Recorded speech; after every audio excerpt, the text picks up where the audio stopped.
Tinker Tailor Solder Fry Yokoso, and welcome to the Loading Ready Run Video Entertainment Network. I'm Ian, this is Matt, this is Kathleen, this is Tinker Tailor Solder Fry, the Let's Try program. It's not a how-to, because sometimes we don't know how to, and we just do it anyway. Tonight we're going to be doing 3 separate works of food tonight, and Kathleen, because we are under time pressure, is already in the middle of things. Why don't you take us through what we're doing? Yeah, so first a story while I do some chopping. Because I need to chop some garlic and half an onion. So I want to be efficient here, because I actually have to be out of here by like 6:55 or something like that. But anyhow, so Ian was like, hey, do you want to be on Tinker Tailor? And I was like, yes. But in my heart, I was like, no, I haven't had enough time to perfect a new recipe. And the other day, like last week, I was like, I made some mashed cauliflower, but I did a very good job making it. Like, I took my time, and I was like, man, this is awesome. I should make this on TTSF. But I can't just make, like, a side dish, essentially. Like, I've got to make actual food as well. I mean, there's no restrictions to what you have to make if you come on the show. Well, okay, my self-imposed restrictions were like, I've got to do this. And then I thought, but, you know, everybody cares about the environment and reducing, like, our meat consumption. So what if I do, like, a really good vegan thing, and I do a mushroom ragu? And then I thought, well, I need butter anyhow, so I'm going to buy butter. So it's not vegetarian. It's not vegan. This one's not. But yours could be. Just use margarine. It's the only non-vegan thing in here. Easy substitution? Yeah. So, or you could use olive oil. In fact, just do that. But anyhow, so I thought I would make a mushroom ragu, which I've never made before. So I did what any good person would do, is I Googled a bunch of recipes for mushroom ragu. And then I decided that the best looking one was the first looking one. But it was also a New York Times recipe, so it's very fancy. Ooh, yeah, those can be a hit or miss. Just, I found, in terms of being able to get a hold of the ingredients that they mention. Yeah, exactly. So, but I did. I got a hold of all of the ingredients. It called for fresh oyster mushrooms, which I got at Walmart today, and have a very interesting sort of, we decided, yeasty, alcoholic smell. Yeah, like the smell liquor gives off, that kind of... Yeah. It's very weird. Yeah. I'm crying from these onions, but I'm going to power through because I'm a very strong cook. Portobello mushrooms, fresh, cremini mushrooms, white buttered mushrooms, and 1 ounce of dried mushrooms, porcini if available. I got 1 ounce, I got half an ounce of porcini and half an ounce of chanterelle because I was like, well, if I'm already being this fucking fancy, I may as well just throw caution to the wind and go with 2 types of exotic dried mushrooms. Meh. But that was a lot. And then, in the interest of time saving, I already chopped up half of it. Because, like, the recipe calls for, like, 2 pounds of mushrooms, and I'm realizing now that's a ludicrous amount of mushrooms that no one needs in their life. Mushrooms don't weigh a lot, turns out. Yeah, it's so much mushroom, and I was like, how am I ever going to cook all this bullshit? Oh, you'll get all the protein you need from this meal. Yeah. Well, what I can do is I can just I can bring the rest of my mushrooms home later, and I can make this again at home. Which is good, because I spent a lot of money on mushrooms today, and had to go to 2 grocery stores, which made me like feel harried and stressed out. But I'm sure I'll do a great job actually cooking the meal. So, if you're doing a recipe you've never done before, the important thing to do is read it like 9 times. I've read it enough times that I know it calls for onion and garlic, and it's half an onion, and I think it was 2 cloves of garlic, which, as we know, is wrong, and it should be 3. So I know I have to chop that up, but I think my next step is literally, I think I just have to saute mushrooms. And the only fancy thing in this recipe is white wine, which you can see on the table in front of us. Perfect. And that doesn't need to be fancy either, especially if you're cooking with it. Oh yeah, that's a really good tip, actually, Ian. If you need wine to cook with, you can buy like the cheapest plonk, I guess. Oh yeah, whatever is cheapest, which explains, I mean, later on we'll be getting to my recipe, but that explains why Gekeikan is the sake of choice. You have very little left. Yeah, it's because I only cook with this. Okay. And basically, it comes out of the fridge to be cooked with and then goes back inside. Yeah, that's fine. If you, yeah. So what? Ian is smart. So what's a rundown then on what everyone else is Well, making? that's what I was just about to ask was, Matt, what are you going to be cooking tonight once we make some room at the table? Once we rotate Kathleen out of the table, just for space concerns and schedules, I'm going to be doing 2 different varieties of scones. Ooh. One will be a savory, I believe, chive and cheddar. And the other one will be a delicious, creamy Nutella chocolate chip. Dang. Nutella chocolate chip scone? Yep. Can you save me some? Yeah. Thank you. It'll be a very small batch, though, because we have a very small little thing. It's a tiny little oven we've got here The today. amuse-bouche of scones. Yeah. Oh, they'll cook fast, too. They're tiny. And of course, during that point as well, I'll be putting together some pressure-cooked Chawan Mushi, the Japanese savory egg custard. Oh, dang. That'll be my first time making that. We'll be, for those of you following along at home too, we'll be using the recipe out of Just One Cookbook, the prolific Japanese recipe site. Right. Anyway, I'm getting out of the way. Sorry, I had to stop all right. being directly over top of a pile of cut onions. I'll show you. I was like, ugh, my nose. Can I grab the heat go Absolutely. thing? Which heat go thing would you like? That one's fine. Well, that one's not plugged in, so you're getting this one. Oh, the induction one. It cooks so fast. It's so good. All right. So I reread my recipe again, and it said the next step was to start cooking your onions and your onions and garlic. So, ta-da, we can do that. Good call. Yeah, because it takes a while for onions to break down, right? They say 3 to 5 minutes. This is going to cook overall for quite some time, so I'm not too worried about that. Sure.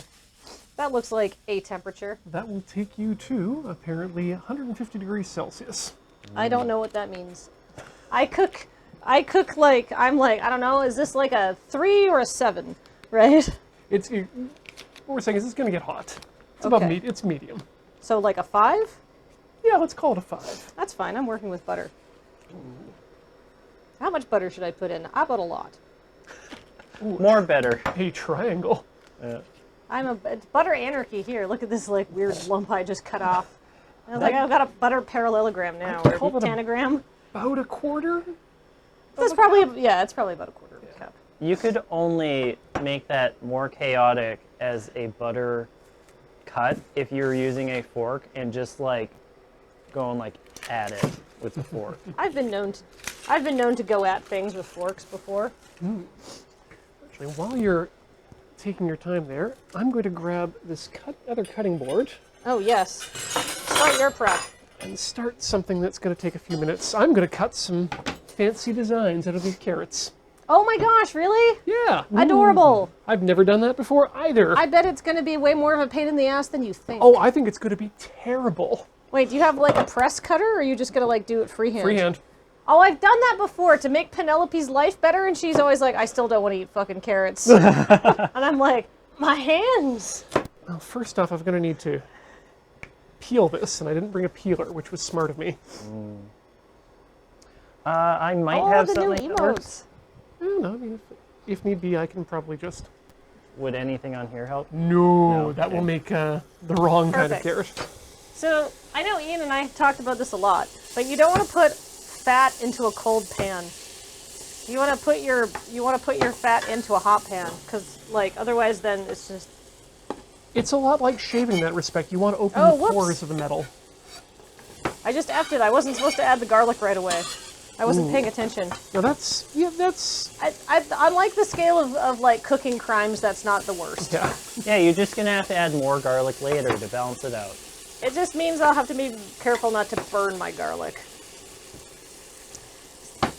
So I think it's important to realize that sometimes when you're cooking, you just have to be like, oh, I have to change my plans. Because here's the deal. Everybody's like, cooking, it's a science. No, baking's a science. Cooking is an art. So I looked at this recipe, and then I looked at the amount of mushrooms that I had, and I was like, I can't make all these. I don't have a pan big enough. Right? I'll be here cooking for hours because like it'll take forever to actually cook, like a packed pot of mushrooms. So I was like, this will be a half recipe. I know for me, I'm gonna play a bit fast and loose with my scones, but they're fairly low complexity for baking, so But you've done scones a lot. You're like the scone master. It's true. Matt has a long history of bringing us delicious, light, fluffy scones. You'll get to see my technique in action. I'm so excited. I'm looking forward to it. What like There we out of go. all the scone recipes that you came up with, what is your favorite? I have not made very many savory ones, but that Because might you're so sweet. yeah. Thank you. That might be. Oh, actually, come around Yeah. here. It might be the cheddar chive one I'm making Tonight? tonight. It's gonna be so good, like the goat with the goat, it'll just give it an extra dimension. Oh. Yeah, and just a little spritz of salt on the top. Ooh, that'll Really bring it out. I remember those scones fondly. They're great. All right, so I think my stuff has been cooking for 3 to 5 minutes. All right, add the garlic, stir together, then add the fresh mushrooms, rosemary, and thyme. Uh-oh. I don't have fresh rosemary and thyme, but I do in fact have some dried stuff that I keep on hand. So first, mushrooms. This is half of the recipe, and it's so much mushroom.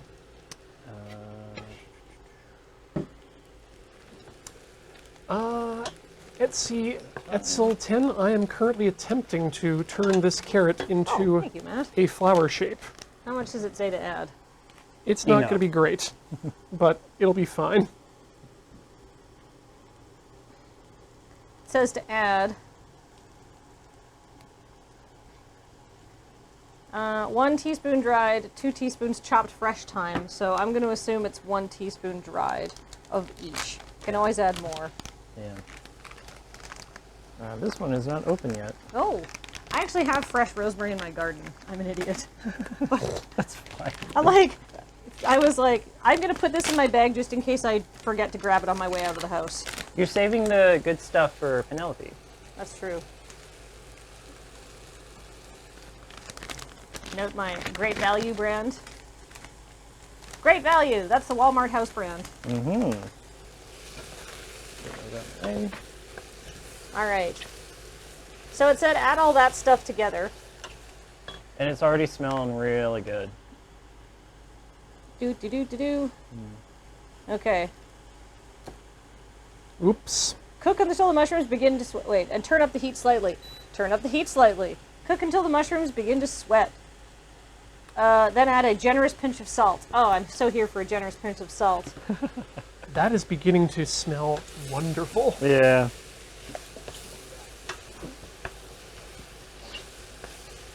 All The right. smell of all these mushrooms, it's really making me go, ooh, mommy. Ooh. And that's an orange card. I effed up one of them, and I'm going to try again. I think I went too deep. What shape are you trying to make? It's going to end up looking like an asterisk, to be honest. Oh, okay. Yeah. This is the shape I've tried to make for Penelope Yeah. as well. Yeah. Like the sakura flower, Yeah. sort of. Something like that. Oh yeah, this does smell good. And we haven't even, oh, you know what that smell is? That's the oyster mushrooms. That really rich, like almost meaty smell is the oyster Oh, mushrooms. yeah. That's why it smells like oysters. I'm gonna buy oyster mushrooms again. These smell incredible. How expensive are they relative to the standard little... Okay, so I got a bag of 3 at Walmart. This is one of them, by the way. So, like, I put 2 in here because I was like, I'm going to put more oyster mushrooms than less in. This bag of 3 was, I think, $1.98. Not too I didn't bad, know how to right? pick them for freshness. I picked the bag that was the least filled with moisture on the inside. Like, yeah, this smells incredible. This just looks like a metaphor. They're Extremely. They're one of the more phallic mushrooms I have bought. See, now, Ian, this would be way easier to carve into a flower shape. That's true, actually, It- so it- much softer. Yep. Are my mushrooms visible on the overhead? Doubtful, given the cameras we have available. Well, I don't think that you can see this, but the mushrooms are starting to sweat. I would say, like, you can see that there's moisture coming out of them. They are glistening, Yeah, I was going to say. right? That is what you are looking for when the mushrooms begin to sweat, Yeah. because they will be dry until they are not. Because mushrooms actually have a huge amount of moisture in them. Let me see if I can get that. All right. So Then my next step. By the way, it's like this recipe is like 3 steps. No, it's 2 steps. But listen, this is step 2. Heat the olive oil over medium heat in a large heavy skillet or a wide saucepan and add the shallots or onion. Cook stirring until tender 3 to 5 minutes. Add the garlic. Stir together for about 30 seconds until fragrant. Add the fresh mushrooms, rosemary, and thyme. Turn up the heat slightly. Cook until the mushrooms begin to sweat. Then add a generous pinch of salt. Stir for about 5 minutes over high heat. Anyhow, that's like a third of step 2. So this recipe has like 90 steps. Oh, dang. Really? Wait, where's the camera? There we are. Look at my sweaty mushrooms. They've been at the gym lifting all day. It almost looks like scalloped potatoes. Yeah. Oh my god, it smells so good. Yeah. Even with the Walmart herbs. Turns out you don't need to break the bank to get at least like halfway good. Nope. No. Just throw away your principles. Well, Principles are cheap. There's certain things that I have to buy there because they're like a tenth of the price. Yeah. Well, they're like way cheaper. you know what I learned recently is actually kind of a really big racket? What? Is saffron. Really? It's not hard to grow them. You could grow them here. Well, Really? If I understand, it's not the growing that's difficult; it's the hand harvesting that's the expensive part. But that doesn't mean that you can't grow, say, 6 plants of saffron in your little Oh, just for yourself? Yeah. yourself, Yeah, yeah. that's small scale. small-scale saffron production. Because the price tag for them is kind of steep compared to everything else. I think I finally managed to get something that looks fairly flourish. Oh, that looks lovely. Yeah, well, Yeah. that'll make something nice. It'll go well in your bento box. What I'm realizing right now is I really need to sharpen my knives. If you ever want to have a TTSF knife sharpening like episode, I'll bring in all my dull knives. We have, and I've actually come to the conclusion that I think it might just be best to give my knives to a professional to sharpen. Ooh, that's the conclusion I've come to as well. Yeah. Like I bought some pretty fancy sharpening equipment and used it, and it's been okay. But has it been the best use of my time? No. Has it gotten my knives factory sharp? No. I don't necessarily think so. Yeah. Okay, stir for about 5 minutes over medium-high heat as the mushrooms continue to soften and sweat. I would say that is happening, and they in fact they've passed through the sweat veil and are now starting to dry out again. Like they're still glistening and stuff, but there's the liquid at the bottom of the pan is starting to evaporate. So now seems like a great time to add my flour. So it says this is 2 tablespoons of flour. So this doesn't make it like keto, if you care about that. Which I do most of the time. But not tonight. One dietary restriction at a time, Kathleen. Well, Yeah. okay, here's the deal. 2 tablespoons of flour is not that much. Right? Well, Look how much mushroom this is. Yeah. Live a little. Also, there's white wine in here, so it's not keto anyhow. Keto can't have wine? There's alcohol. Carbohydrates Has sugar are- in it. are very no. Oh yeah, there's a ton of sugar in wine. What am I thinking? Matt Mitchell 2045. I do not have a whetstone. I purchased the Spyderco Sharp Maker to do my sharpening with, and it's a great sharpener. It's just Inadequate. well, no, it's It's a spending time. time-consuming Yeah, process. spending time sharpening my knives is not a best use of my time. Yeah. So the next step, it says, cook until you can't see the flour anymore. Sure, whatever that means. I've never heard of that before. Yeah. It says add your dried mushrooms, which I'm going to do. Oh, that water's kind of warm. We don't have enough small bowls here. I was like planning on doing a very elegant thing of like fishing out the mushrooms with my little tiny strainer. But I was like, I'm going to use a mug Yeah. and add your wine. Thank you. And here comes that smell.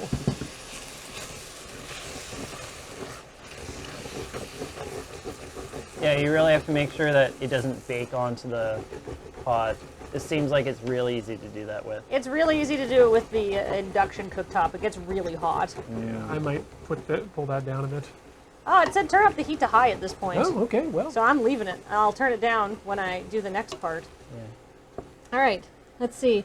Cook stirring until the liquid boils down and glazes the mushrooms. About 5 minutes. Oh. I don't think I need to cook it for that long. I guess I cooked this too high, but whatever.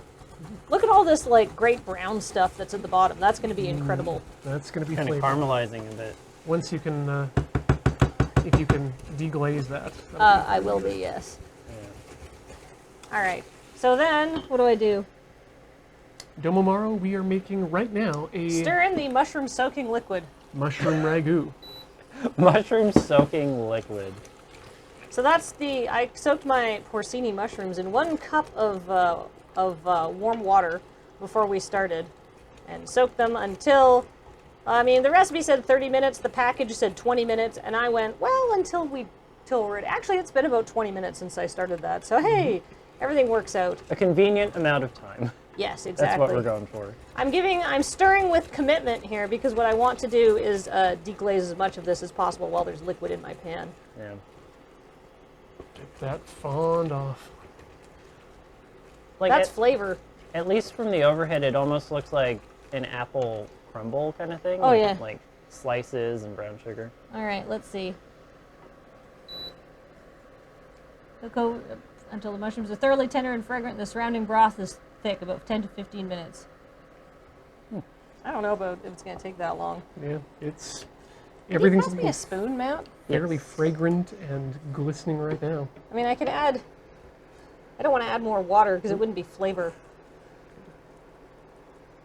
I've never had mushroom ragu before, so... Rag out. Is it good? That was really good, but it does need to cook for longer and it needs more salt. Oh, it's easy to add more salt. I don't think anybody should ever be afraid of adding salt. No. Actually, that'll... Unless they have high blood pressure or something. What you think is a lot of salt is usually actually not a lot of salt. Salting to taste is one of the most important skills to learn. It's like you can salt according to a recipe, but you should still taste it. And the one I try to go for that I really like is you're correctly salted when you can't tell if it has too much salt Or too too little. Yeah. The salt is there to buff out the flavor, right? Salt's a flavor enhancer. That's much better. And now you're pretty much just stirring it while it breaks down, right? Yup. In fact, I'm going to make that a lot lower because I actually basically just want this to simmer. I don't necessarily want it to cook. The sauce is already nice and thick. Yeah, then bringing that down will be a good plan. A ragu plan. I almost kind of want more liquid in here, like more like, but I'm afraid... Wine? I could add a little bit of wine, but what I'd actually do if I was at home to make this a little bit saucier would be to add some vegetable stock. But I don't think we have any vegetable stock. Not with us. No. Well, More butter, maybe? a little bit more. The alcohol will cook out of it. And yeah, I will definitely be finishing this. I'm going to show you the chef secret finishing tip, which I do for all of these kinds of things. I'm extremely excited to see what that's going to be. Oh, it's super, like, I can just tell you what it is. Oh. Like, or do you want me to make it into a big deal?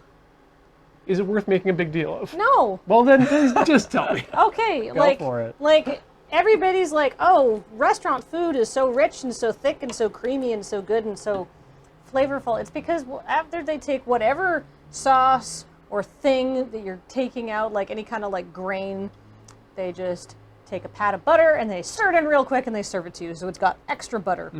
That's it. That's the restaurant finishing trip. It makes all of your, like, it'll make risotto great.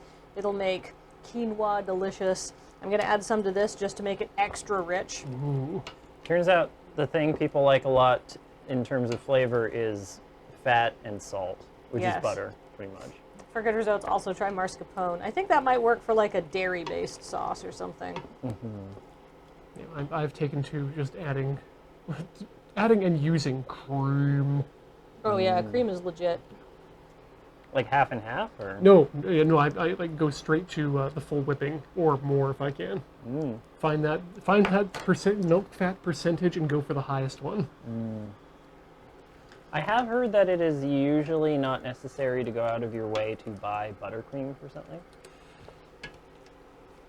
Would you say that's true? I'd say it depends on what you're doing with it. Like if it's a integral part of the recipe, it's worth splurging on. But if it's just if you're making borscht, you could probably get away with just regular cream. Yeah. Table cream even. Cream you leave out on the table. I'm going to be making some, I can't remember what it is, but it's like tomato paneer curry sometime this week. So I had to buy, and it was like, heavy cream. And I'm like, table cream, 18%. That's probably heavy enough. It'll probably be fine. Yeah. All right, this is looking good.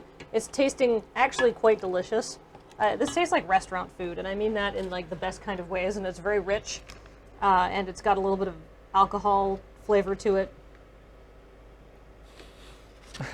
Oh, you're... Pythagoras would absolutely adore.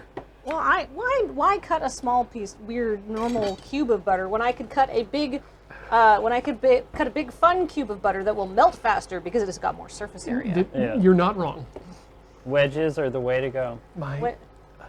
How much butter did I add? I'm gonna say about 2 tablespoons, probably. The son of a measurement specialist, though, in me is screaming when you literally have the graduation on the butter label up.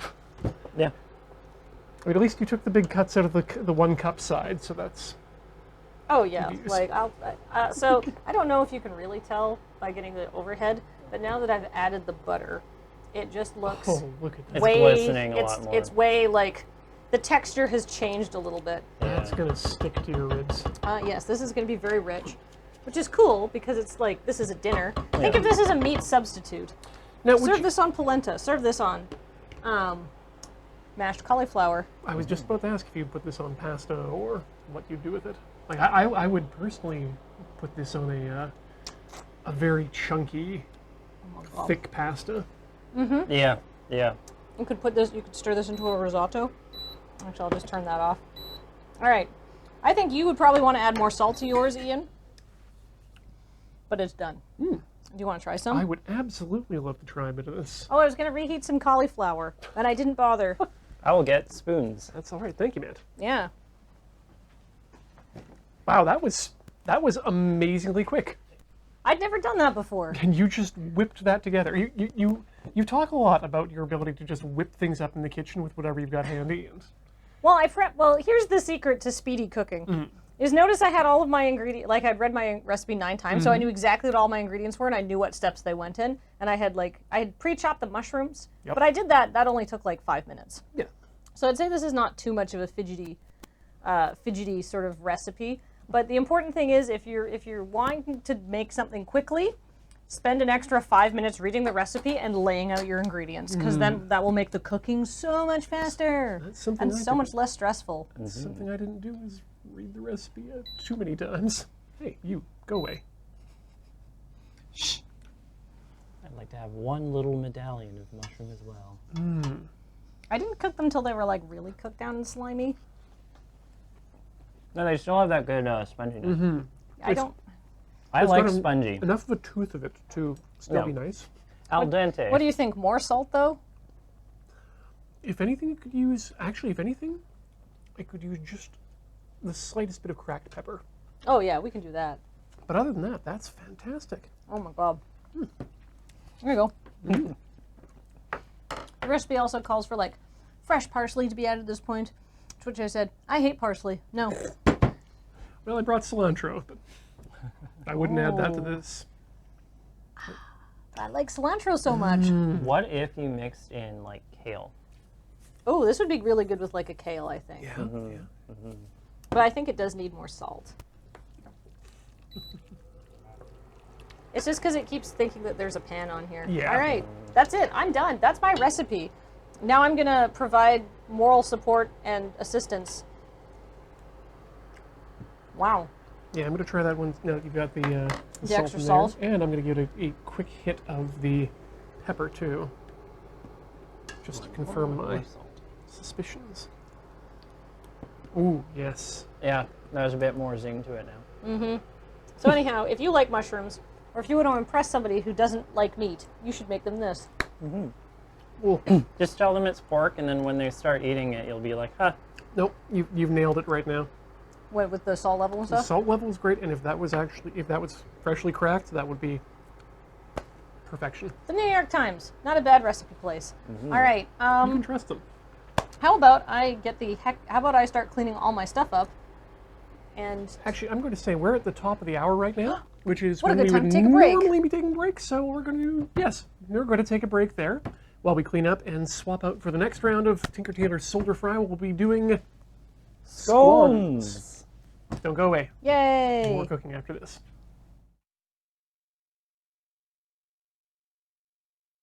Welcome back to Tinker Tailor's Soldier Fry, where we are having a cooking night. Yeah. Kathleen has already successfully completed a mushroom ragu, and it was spectacular.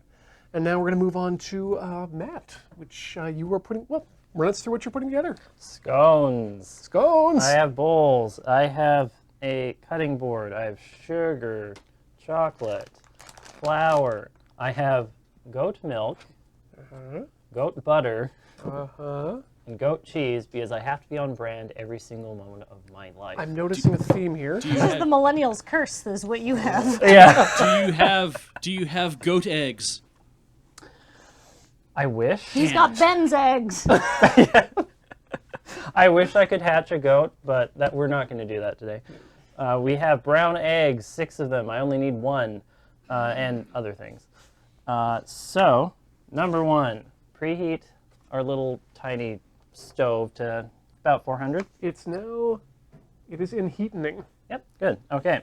Now I'm going to combine flour, sugar, baking powder, salt, and we'll keep it at that for there. Okay. So I need a cup measure for flour. Thank you. Whoops.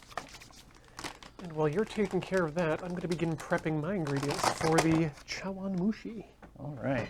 I believe in you. My phone should be on silent. Out. Just give it one little spank. Wee, the spank. Yeah. Oh, well, I don't need the cup container.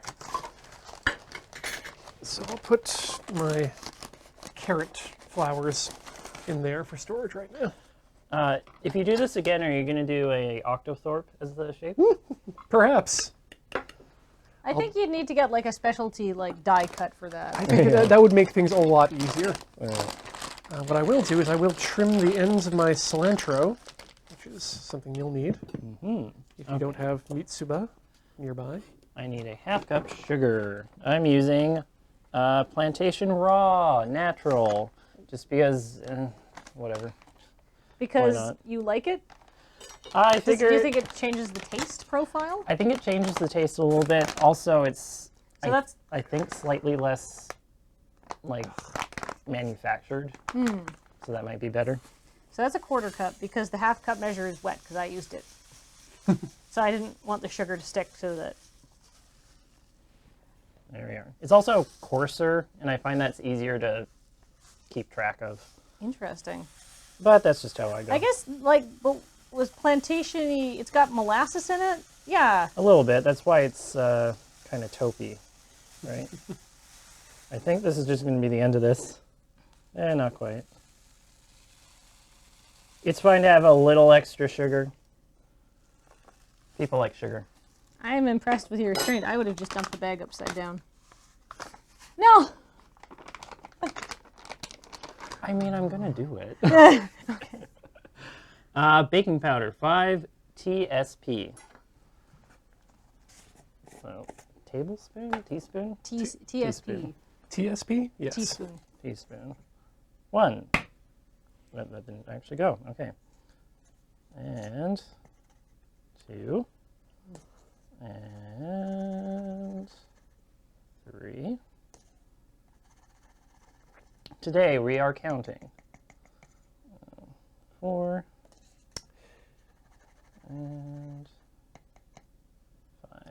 If you wonder what the heck I'm doing, the instructions suggest to tie a knot in your Mitsuba. Seriously? That seems extra. It's, I mean, one of the things about the Chawan Mushi is the presentation. And Okay.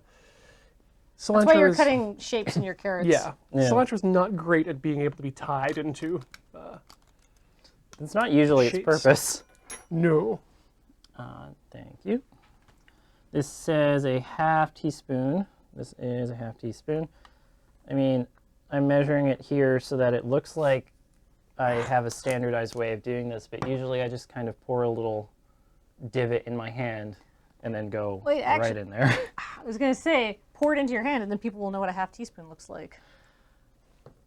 I mean, yeah. Oh, that's okay. I think if I had to estimate when I was adding my salt, I was probably adding about half teaspoon at a time. And now I am going to go really fast and wild here. Every recipe that says when you're doing baking, oh yeah, you know, mix your wet, mix your dry, combine them. Mm-hmm. I'm just gonna combine them What? together. You're going straight to the wet party? Whoa! Why not? You know, 1 cup milk. Let's go for it. Wet and wild. Did you ever notice When do you add the butter? butter? That will be the last wet thing that I'll add, just because I don't know. I'm doing it that way. Lots. Interesting. Actually, it should be the first because it takes a lot of cutting. I don't want the baking powder to sit in wet stuff for too long, I think. Right. So I will do that now. This is how much butter? 3/4 cup butter. Whoa, it's so white. Yep.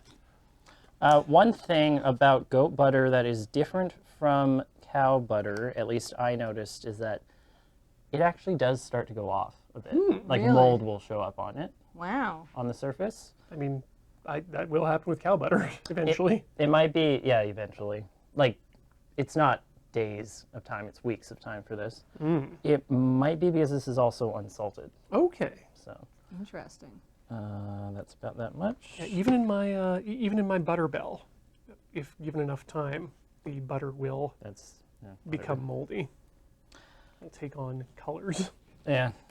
Take on And for any of you in the chat there who are abhorred Do you want a knife? at Matt's not mixing of the dry before adding the wet, That's nice, well, fine. this is not your first rodeo when it comes to biscuits. Oh no, I've done this before. Have you ever? Did either of you, whenever you had scones, notice the difference in flavor profile or texture or anything Yes, for the ones Yeah. I had? often. I But always thought it was for that reason, I always Oh, thought God, they were no. tasty. I always thought it was the difference was due to mixed in ingredients, maybe messing with the chemistry. I thought you were using Oh, yogurt and God. stuff, like yogurt and applesauce Yeah, and those kind of things. I used yogurt for some of them, and other ones I didn't. And I'm not being very direct and on purpose and nice and tidy with my cuts of the butter here because I'm just going to be mashing it with my hands. So, Oh, this is a hands-on recipe. yep, that's how I do this. So I'm very glad now that you washed your hands. Yep, yep. Use the soft soap and everything. Really, I'm just cutting it down to make it easier to break up the chunks in my fingers. But beyond that, you don't really need to break it down too much. Right, because like if the butter melts into the scones, it makes these bubbly air pockets, right? I believe it does do that, like little pockets of flavor. Right? Yeah. And really, you don't want to overmix everything too much in terms of the actual things adding the flavor profile to it, like flour or whatever. But like overmixing the butter will mean that it's kind of uniform. Overmixing the chocolate and everything will make it uniform, and it doesn't really have a dynamic flavor, right? Right. There's not like, ooh, how much chocolate in this bite? Oh, Yeah. another thing in this bite. Hopefully every bite is good, but You want some bites to be even more exciting. yeah. And I'll leave that little bit. I went a bit extra on the butter. The cut just happened that way, but Looks good though. I'll put the egg in first, just so that it's less time for the baking soda to activate. right. Where did the garbage thing go? You can put those right in here. There we are. Thank you. Nuts. And milk. I'm liking that goat butter simply because it looks a lot like lard. Lard.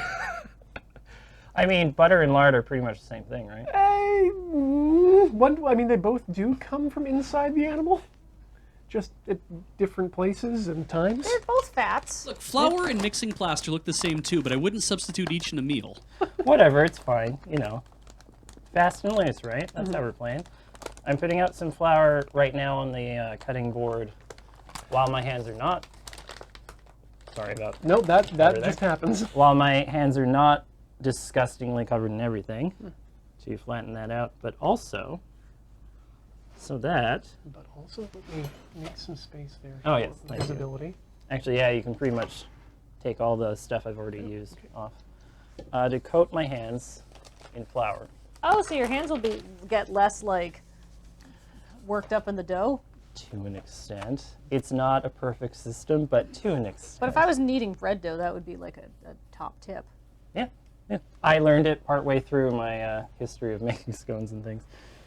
And just going right in there. Just flip it over, it looks like. I don't know, how's this centered on the overhead, Beach? It isn't. If you'd like to get to overhead land, come on Here's over good. here. That's going to be the best you can do. Okay, Here we go. I'm going to try not to lean too much. Notice that yellow egg yolk just directly, yeah, thanks. Just directly on my hands there, all over. Nothing wrong with that. kinda There we go. Squeeze. Oh my gosh, this looks like a very fun dough to mix up. Yeah, you can get like a 7-year-old to do this part for you, and they'll love it because they're playing with Play-Doh, basically. Oh, I'm thinking an even younger child might enjoy making scones. Oh yeah, yeah. And what I'm focusing on doing here, mixing-wise, is finding every single blob of butter and just squeezing it out, because that's the one thing that will resist mixing the most. I'm also trying to get everything wet at the same time. And you want to use room temperature butter, right? Ideally, that would make it easier to squeeze all the things out, but fast and loose, whatever. I don't care. I've done this before. It's fine. This is actually incorporating pretty well now. Gonna scrape Looks really good. up some of it. And this is unflavored right now. Like, I haven't added any of these special flavors. Thankfully, both of the flavors that I am going to add today are fairly discrete in terms of units, or at the very least, very powerful as a flavor. No one says that Nutella is subtle, so I can add it after doing this mixing. And actually, this might be a good time to stop mixing. It's about, I'd say, 80% there. Right, Julia you don't Mother. want to overmix, right? I don't want to overmix, and I am going to separate this into 2 halves. These are doing 2 different. Very smart. I was going to say, Julia Munn, that if you have a problem with baking with your hands, yeah, dough hooks are a good thing. Thank you. I'm literally just going to cut that down the middle. Again, fast and loose. And now that is lovely. Here's the other bowl. Let me just make sure Thank it's you. dry. I don't think that really matters too much here, but yes, thank you for the motion. Do that there. I'm helping.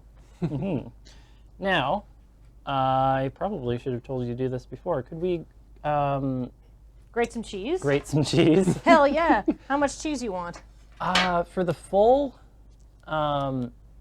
recipe, it would be. Can I borrow your knife, Ian? Yes. Would you like a utility knife? Would that be better? Might be a good idea. No, you can use that. That'll work. There we go. For the full recipe, I think it's about 3/4 of a cup worth of grated. Okay. So So, 1/4 and 1/8 of a cup. how cheesy do you want it to be? Well, how much cheesy do you want it to be? Chester level. Chester level, dangerously. Yeah, a little below a half. cup Okay. maybe. Or like a half cup, but very lightly patted in. Ian, can I borrow your knife again? Sure thing. I didn't make enough of a hole, and I don't want to just like tear the cheese. Nope, that's something you don't want to do. He's just like, I can hear him. I can hear the wind sucking through his teeth. You can hear my asshole tightening from across the room. Would you like some scissors? I have scissors. I have 3 pairs of scissors. Okay, please get me some scissors. He's just like very nervous right now. To be fair, Call of the Void with knives is a real thing. Ooh, that's good cheese. I wasn't too concerned. I didn't think I'd hurt myself, but I respect Bij's nervousness. Yeah. Me and the chat, I think, to some extent. Remember, this is not a how-to program. It's also not a safety record. Yeah. We trust you to know what you're doing. Mm-hmm. Which is going to be the cheesy one? This one. There's some cheesy crumbles. I'm just going to shake them in there. Ooh. I have never had goat cheddar, so that will be a new thing for me. Huh. All the fine or coarse is fine. okay? Now, with goat cheddar, would the goat also have to be from the cheddar region?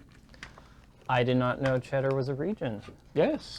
Yeah, it's one of the protected types of, or at least I think they're trying to make it protected. The cheddar, what is it, a shire? It's Appellation That's Controle. Yeah. Yeah. A bit more than A bit more a than. quarter of a cup. Oh, that's good. A little extra cheese is like whatever, right? All right, so it's 3/4 of a cup that you want. So this For the is full thing. so this is probably, I'm going to say, I mean, let's be honest here, this is probably half a cup. And I'm fine with that. I mean, it makes sense that cheddar in the UK would be a All right, what else do I need to get for controlled label because How much? so much whole cheese is thing. made there, you? All of them? and cheddar is there. How much is Exactly. there? This is That's, 3.4 that's what grams? I'm thinking. That's about half the thing. Yeah, all of that.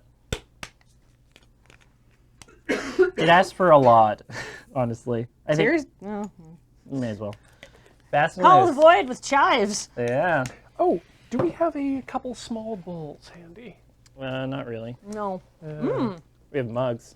I will assist you. No, thank you. I need to, That's delicious. This might be a bit strong on the chives, but whatever. If they don't want to incorporate, then that means that you probably shouldn't try to incorporate them. Right, it's nature's way of saying, I've had enough chives, thank you. So polite. Okay. So, now Mother here's, Nature's a middle-aged woman.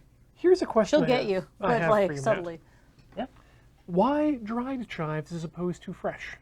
Because I had them and wasn't going to go out and buy more when I already had some at home. Perfectly fair. It does ask for or call for fresh, but I'm like, Okay. whatever. I, again, just would have wondered if it had been a... Purposeful choice. Yeah, exactly. Thank you very much, Paige. And there's more if we need them. Perfect. So this one is ready, I'd say, for For rolling out? rolling out. I am just going to pound it with my palm. Hold on, you're not in shot. Do your pounding here. Okay. Job done. Really, this is pretty forgiving. Wow, you're like the world's stickiest Yokozuna.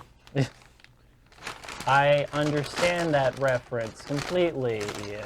Thank you. I mean, with your slaps. Okay. Your open-handed strikes upon the squan. I'm literally just quartering it because the full recipe is for 8, and this is half of it. So, but yeah, like I'm palming it out like that because have you ever seen a scone where you're like, no, that one's kind of ugly. I don't want it.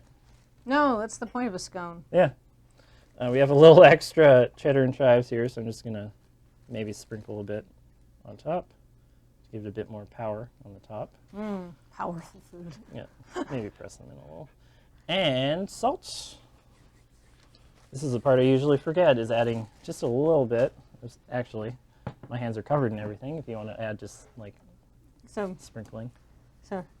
little like tell is that good? Yep. If you're wondering, this is like a breath of salt. Yeah. This is like, Just a hint, yeah. a suggestion. Yeah. I mean, how much salt was in cheddar, right? I mean, that actually wasn't the saltiest cheddar I've had. It was quite nice. Yeah, I guess I haven't had this cheddar before, so I couldn't. Yeah, really say. like it definitely, like, because really cheap cheese is quite salty. Because it gets the flavor easily, right? Yeah, exactly. So, but like that was nice. That had a very like a rich natural flavor. So, Yeah. A+. At this point, we are ready to put them on the tray and put them in if it's heated up. Well, it is. It'll just need either some foil or some. I'll use my I'm- 2 remaining fingers. I've got foil right here, or do you want parchment? Whichever is good. I brought the foil, but I'm fine with either. Do you normally make this Parchment. with foil? What's the maximum temperature on parchment? Because these are cooking at 400. Actually, yeah, we should Microwave just... and oven safe to 400. If you normally use, if you I'm normally going use with foil, let's go with just foil. in Yeah. case. Didn't We've we already have a blown fire? breaker. We have. We've already had one fire. Yeah. Parchment paper is great, but it is not rated. It's past 400, so maybe just 375 it to be safe. Okay. I'm going to plop that here. Plop that. Plop that. Plop it. I feel like we're still preheating. I mean, whatever. Okay, I'm going to move that out of the way. So I'm going to be using a... Here. Beautiful. A bit hot on screen, but you know. They look beautiful. great. They'll look even better when they're cooked. Yeah. And it says to cook them for 15 or until brown. How So. can you tell when it's not? This light will go off when it is preheated. It If is it's very close much to so. temperature, it should be fine. That's... Impossible to tell. Impossible to tell, yeah. I'm going to slice this on using the sogigiri technique to Ooh. create more surface area. Nice. I'm going to wash my hands because I'm going to put my hands into the other thing. And we don't want chives in our sweet. Can I do some measuring for you or something? Not really. We're going fast and loose. I was going to ask Well- you if you could move those bowls for Ian because they're blocking the. Or Yeah. You can just touch him with his chicken hands. That's fine. I haven't touched every finger to the chicken yet. Chicken hands, chicken feet. So Where will the trichinosis meet? In our bodies, hot and sweet. Wait, what do you get from chicken? It's not trichinosis. Is it my song? salmonella? Salmonella. It's the salmon song. Hey, Salmonella. everybody, yo ho, let's get some salmonella. Salmonella. Go down the river and have a cruise of vomit and shaking and night sweats too. Salmonella. You can stand under my salmonella, Ella, Ella, hey. So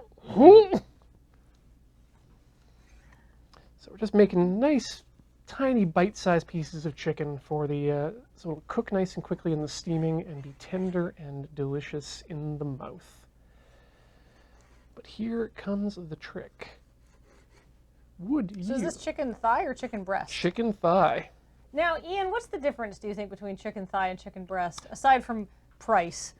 Well, I find that there's a little bit more fat in, at least it feels like, within the chicken thigh, and you get a more earthier flavor to it. But it is, chicken breast can generally be dried out a bit to the point where it's no longer palatable, I'd say. Do you remember when chicken thigh was cheaper than chicken breast? Yeah, I remember the good old days. But now it's all And then everybody wised up, and my bargain hunting days were over. so sad. Kathleen, could you measure something out for me, though? I would love to. What can I do for you? I need a tablespoon of sake Okay, where? in each of these bowls. Cool. Drizzle it over top of the meats. Drizzle over top? Yes, the reason for that is the sake is going to remove the smell of the meat and make the whole thing a lot more subtle in flavor, which is what we want from a Chawan Mushi.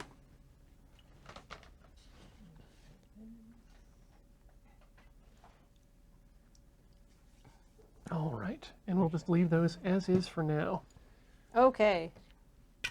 And Matt, you're going to be working on the next set. Yes. Okay. Pretty quick, though. In that case, it'll be my turn to go wash my hands and knife and cutting board. I'll go for it. And that way, we have coverage in the room. I have 60% bittersweet chocolate because there's going to be a lot of creaminess, and I already have sugar in there, so I don't want too much sugar in here. And I have the sugar of Nutella. I think it's like half sugar by weight. Oh yeah. Well, we could do the thing on the Claire's baking challenge or whatever it's actually called, where she reads the ingredients and then it's like Gourmet Mix. Gourmet Mix. Thank you. Sugar, modified palm oil, hazelnut, skim milk powder, cocoa, soy, and/or sunflower lecithin. Vanilla contains hazelnut milk soy. Yeah. So the first ingredient is sugar, and the second ingredient is oil. And like ingredient lists start with the biggest by volume, right? Mm-hmm. So you don't really eat too much sweets and things nowadays. No, I don't. I'm a joyless crone. Let me give some joy to your life. You'll be measuring out what we want here. All right, how to much? taste, whatever you want. Oh well, how much? What does the recipe call for? I didn't write that down. Oh, okay. So how much? Okay, so this is about 1.5 cups of flour. How much Nutella are you going to add? Like how do you measure to taste when it's batter? You don't. You put it in, and then it comes out of the hot box. You measure to guess, is what you're saying. Yeah. Okay. I'm going to do 1/2 cup because that's like, That should be good. I think that's going to be a lot. Yeah. But they're big chocolate chips. Sorry, that measuring cup was still slightly wet. Same thing with the Nutella. Does Nutella like a... Oh, I can remember chocolate chip too. I think this is you give it a medium touch, like you don't have to go light, but you don't want to go too heavy. And I do have a spoon over there for you. So 2 or 3 tablespoons? Well, 2 tablespoons is 1/8 of a cup. 4 tablespoons is 1/4 cup. So I'm going to start with 1/8 of a cup of Nutella. And I'll let Matt tell me if the recipe looks appropriately dark enough. Okay. Well, yeah, put that in. We don't have too much more than that anyway. All right.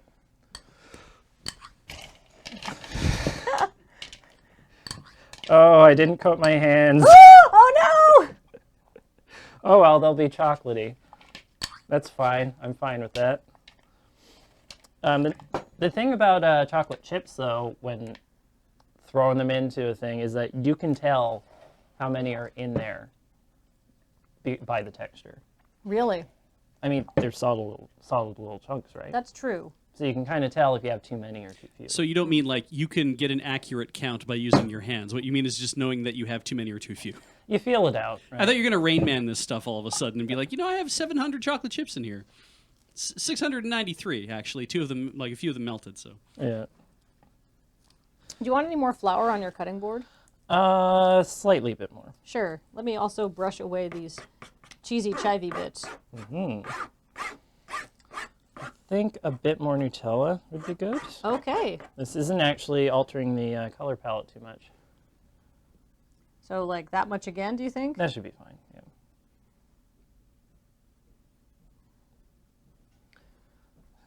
It's nap time Wait. for Nutella. Oh my God, Kathleen. It's on your hands already. It's a taco. Wow, I leave the room for a couple minutes and we get a Choco Taco. Choco taco. That's what we should make James take us out for the next time we somehow harangue him into ice cream. We just save it up until we're in the US so we can get Choco Tacos. I just imagined something that I need to look up if it exists. Imagine this, but like it's a dumpling. Nutella in the center, and then just a dumpling. Dough on the outside. Yeah. That could be interesting. Has Claire made Choco Tacos on Gourmet Mix? Bee's just shaking his head no. She should. You should write fan mail. They get a lot of suggestions already, and I bet most of them aren't obscene. What's obscene about a Choco Taco? There is just something that feels obscene about them, but yeah, you're right. There It's is really nothing. in how you use them. Yeah. So this is a little bit stickier because of all the Nutella and stuff as well. Yes, the Nutella is an additional wet thing, so it will, I mean, Nutella is just generally sticky. I think this is about as mixed as it's going to be. Do you want some flour dusted on top as well for mushing it down, or? My hands are already coated. Boy, I can really smell that Nutella. Another reason why this is stickier is the butter has had time to melt. So it gets a bit tacky. But it does incorporate more evenly. And now that just looks like a giant cookie, right? Yeah. How did I do with my chocolate chips? It's good. Excellent. I'm just gonna zip by and see if we can put these scones into the I've oven. been keeping my eye on it. Wow, it's still preheating? Yeah. What the hecky? It's, if I guess where it is. The nice thing about these is it only takes like 15 minutes. You know, it might be on now. Okay. But you, hold on, let me make sure it's still at 400, okay? So it's, Is it plugged in? it should be good there. It is definitely plugged in. Middle, Matt? Yeah, around the middle. Okay. I can feel the edges of the heat coming from there. All right, so I find that this thing cooks, I find that all toaster ovens cook slower. So I know it says like 15 minutes or till brown, but I would check it after, I would look at it after 15 minutes, but not expect anything. Yeah, yeah. You can kind of, or at least I found in my like studio apartment, I could tell when it was about ready when I could start smelling it. Cooking by smell is very important. Yeah. If you'd like to be ready for the next batch to go in, you can prepare them. I should do that before I wash my hands clean of this. It looks like I did a crime. A really gross crime. It looks like You you murdered did. the Easter Bunny. It looks like you did a crime of passion. But not a murder crime of passion, like a crime of revenge.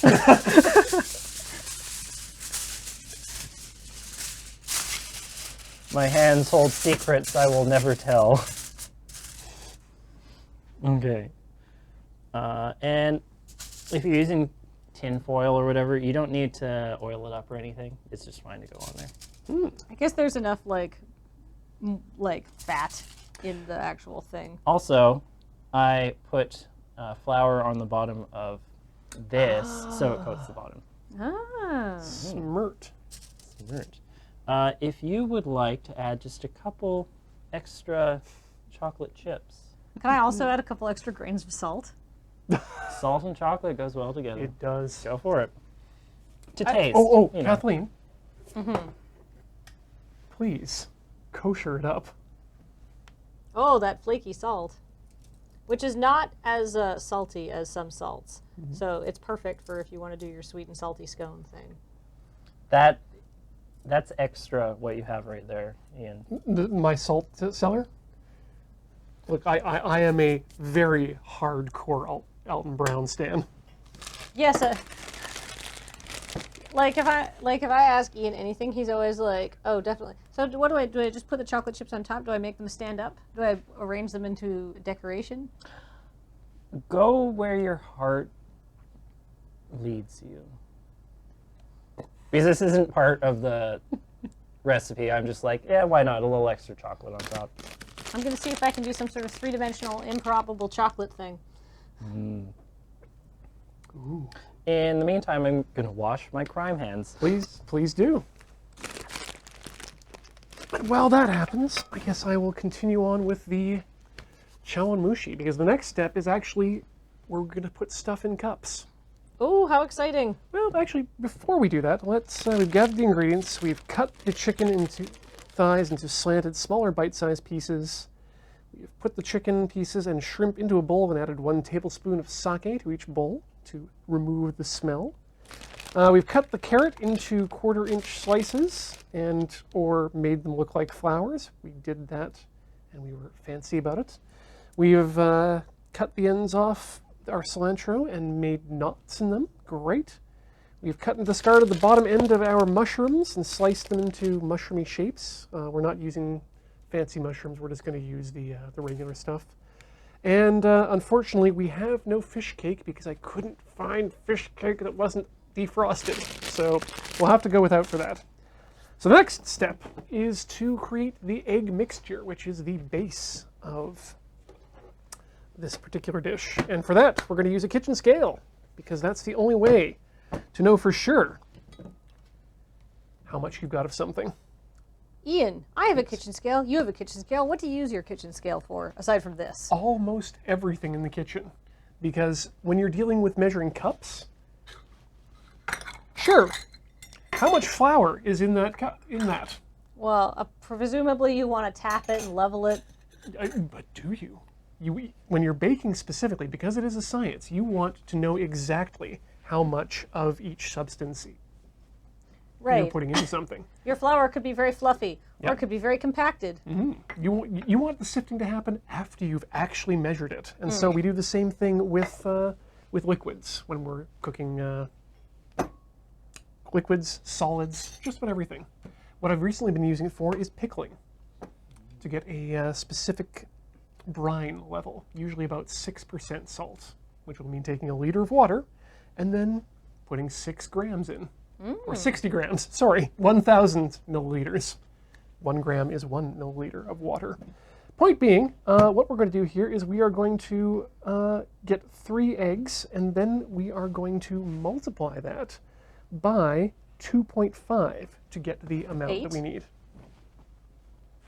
Sorry, 8? 8 eggs, if it's 2.5 times? No, we want 3 eggs, and then we want 2.5 times that weight in dashi, which I have prepared earlier. Yes, dashi being the Japanese soup stock that can be made from either bonito fish, certain types of mushrooms, or wakame kelp, or, if you're lazy like me, from a powder you buy at the supermarket. Still tastes good. Yeah. You just called yourself lazy, but I walked into you talking about sifting flour, and not once in my life have I sifted flour. Not once in my life have I sifted flour either, but that's... Sifting flour takes like 20 seconds. Making kombu stock takes about an hour. You bring it up to temperature, and then you take it down from temperature. Orion Rise 1 says pickling might be a good TTSF, Ian. It would. I'm still experimenting with lacto-based pickling, and I want to know, want to get a handle on it before I start bringing it forward to everyone. Especially seeing as it's one of those things that's a long-term type project. Right, so you won't know you fucked it up until like weeks. Exactly, and I'll probably want to, bring... That's not right. Whoa, what a great Pyrex. This I found at the Valley Village. I was going to say, that's from the 70s. Yeah. Actually, no, this one... Did you tear first? Sorry? Did you tear it so you're not weighing your... Good point. Thank you. Because I'm doing it 'Cause, yeah. backwards. Yeah, you definitely want to tear your scale. Tearing your scale is to tell it to account the weight of whatever vessel you're using on top of it. You can't read that. So No, if you want to can't. turn it around, you can turn it Oh, there you go. You can see it there. Good. So we'll re-tear it. Oh, no, it's still at 0. I thought she meant tear open the egg, and I was very confused. Yeah. Yeah, sadly, it's Pyrex brand, but not Pyrex.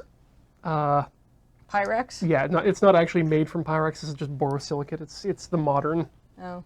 stuff. It looks cool. Yeah, and it's big, which I like. Cones should come back. We don't have enough cones. Cones? 70 stuff is coming back. Cone. Yeah, it's cone shaped. Oh, conical, yes. Yeah. What? It's conicular. Canicular. It is of or pertaining to Montgomery Cone. Come on up to Pittsburgh and take our conicular, or our conicular funicular. Could you get me a... Does that work? Thank you. Beej, I got a sponsor for you. Yeah, The conical fonicle. Conical barnacle.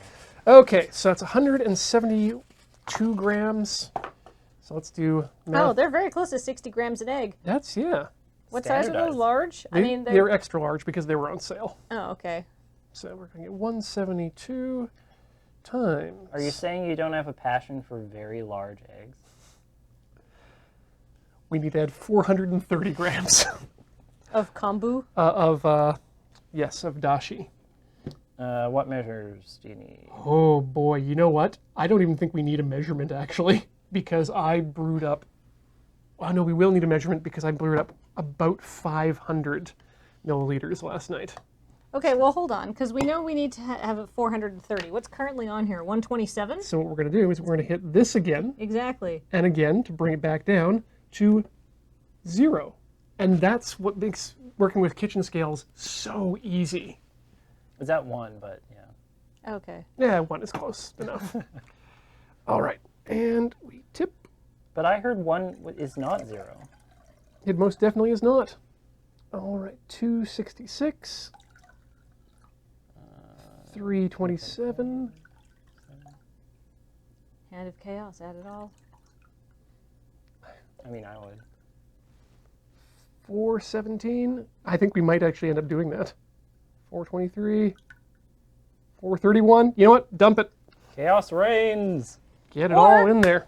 The blessing of Kismet. Yes. Do we was have meant to be. more of that paper towel? Yep. Just because I don't want to set down a fish broth. I have to go. Oh, It's 6:45. goodbye, Kathleen. I hope to enjoy your scones later. Thank you very much for taking me on this incredible journey. I'm glad I was here to witness the perfect miracle of the Dashi pre-made stock. Thank you for coming down to Mushroom Town. Hopefully, if this turns out, I'll make it for you for real in the future. All right, bye. Bye. Could one of you put my mushroom stuff in the fridge when it cools down? Yes. Yep. We'll make sure of that. Okay, so we got this mix here. What we gonna do with the mix? We're gonna Chug it. no. I mean, you're welcome to no. Oh, I don't have welcome any dashi to. left. Okay. What we need to do is mix it all up.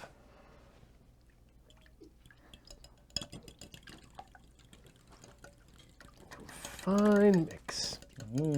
Nice and yellow. Smells lovely. I can't really smell it. I'm smelling the chives mostly. That color though. Yeah. Oh, love that. All right. That's I got like that. peep yellow. It's really good. Next, we need a teaspoon. Did I lose my teaspoon? Or do you have my teaspoon? Or I did I have just- 1 teaspoon here with a little flour That on is it. not my teaspoon. I don't think I brought my teaspoon. That's okay. I have my half teaspoons. I'll use that.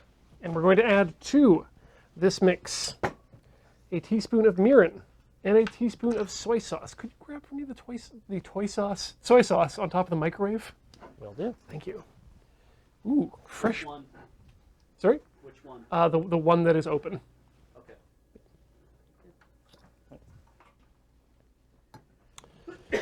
All right.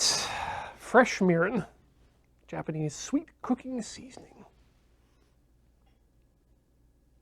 You'll find that a lot of Japanese cooking uses the holy trinity of mirin, sake, and soy sauce. Well, the five seasonings, if I remember, are sa, shi, su, se, and so. They use to refer to that apparently. That which makes I- sense. I fi- I'm guessing sato for sugar. Yep. Si. I believe is a reference to salt. Yeah, that would make sense. Yeah. Su is. Su is vinegar. Yeah. Se. That I'm not too sure on. I can't remember. Senbei. And so is for soya. Why not? Why not? Yeah. Yeah. I believe it. Soya. But it's like mirin and mirin, soy sauce, sake, salt, and sugar are the 5 bases of Japanese seasoning. Etzel, I lived in Japan for 2.5 years, from 2006 through 2008. Right. So the other thing you might want to mention is that you can use utsukuchi soy sauce, which is a lighter soy sauce, if you want to maintain that very light color.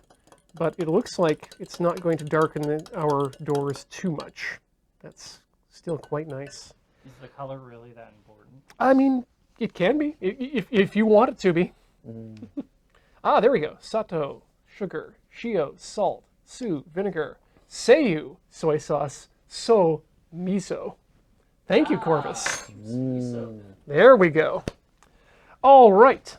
That's our stuff there. How's the scones looking? Scones are starting to rise up quite nicely. Do you have a specific test you like to do with them? And I just want to see a little bit of color in the body of them. Okay. And that's pretty much it. So by Well, sight. yeah, they're starting. The extremities are starting to brown up a bit, but that's also cheese, too. That I'm noticing. So, Brown cheese, people love it. what was I in Japan for? I was doing the only thing you can do in Japan when you don't speak Japanese, and that's teach English. My parents told me I should do that when I was in high school. It's like go learn Japanese, teach there. It's a good opportunity. I didn't have my shit together enough to do that. All right. I mean, there's still time. There's still time. You say there's still time, and then you inch this towards me. Next up, we start with the plating, and for that they recommend that we start with putting at the bottom the ugly ingredients, like the meat and chicken, and put the colorful ingredients like your leaves and your carrots on top. So we'll start with some chicken. We'll add that to here. I'm probably just going to see if we can get away with 3 big cups this time. And see how that works. For all you chickens out there, don't believe what the recipe says. You're all beautiful in your own way. Just not on the inside when cut into pieces. Yes. All right. Ooh, ooh, ooh. Have trouble? Just a little. You know, we'll put that in there. That's 3 pieces. We'll put 2 and 3 in this one. So this has chicken and shrimp in the same thing? Yes. Groundbreaking. I think so. All right. You know what? Maybe if I do it this way, it'll be easier. Yeah. We're really breaking the barriers of surf and turf with this meal. I mean, if the chicken wasn't a normally flightless bird, I'd say we were breaking brand new ground. Where's a safe place? Down there, in the bowl. But I thought chickens could fly, at least limited spans. Probably. Probably hard to teach English in Japan if you don't speak Japanese, though. Maybe you don't have a comparison point of reference. Maybe I'm wrong, though. I actually worked for 2 companies in Japan while I was teaching English there, and neither of them required me to speak Japanese. Obviously, if you speak the language, you can do a lot more, and you can be involved in a lot more things around the community. I spoke just enough Japanese to get myself into trouble, but not enough to get out. But what that means is that all the lessons were taught in English. Like immersion. In an immersion. Yeah. So I was put in a position where I would teach 1 week out of the 3 weeks of the month that the children got to go to classes. So, like in rotation. Exactly. All right, someone gets an extra piece of shrimp. Ooh, goody. I don't know how that worked, but wait, that's 3 in there, 3 in there, 4 in there. How the hell did that work? Did you eat one of the I don't halves? know. Okay, now we'll add the mushrooms. We'll just add 1 piece, maybe 2. Yep, 2 pieces each. I should have made some sort of savory mushroom scone tonight, just so that everything was mushrooms. And then we're going to add, we'll add the leaves. Just 1 there, 1 here, 1 here. Oh, you know what? I should have done that at the end, but that's okay. You have more to put on it. Yeah, exactly. We'll just add some carrots in there. 3 of those. How many carrots do I have total? 1, 2, 3. Oh, perfect. So I have to have 2 at the bottom and then 1 up top. That'll be great. Okay. Beautiful. These are starting to look really good, I think. I think it might be time to get the scones out as well. Have a look there. Cuttlefishman asks, living in Atlantic Canada, they have access to dulse, a red seaweed. And if I remember correctly, there are poisonous seaweeds. I do recall that, yes, not everything in the sea is safe to eat, and I honestly don't know which are which are. All of these seaweeds are yours, except this one. Attempt no landings Okay, there. good. Yeah. Cuttlefishman specifically says dulse is not poisonous, Okay. so good. Then eat it. Yeah, Do we have gloves? we do in the safety equipment drawer in the workroom. Okay. Thank you, Peach.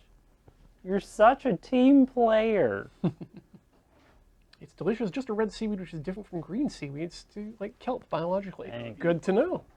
Just wondering if it works. You know, that's a good question, Cuttlefish Man. I don't know if it's substitutable from there's 2 or 3 types of kombu that are good for making good for making dashi, and I don't believe that Delsa is one of them.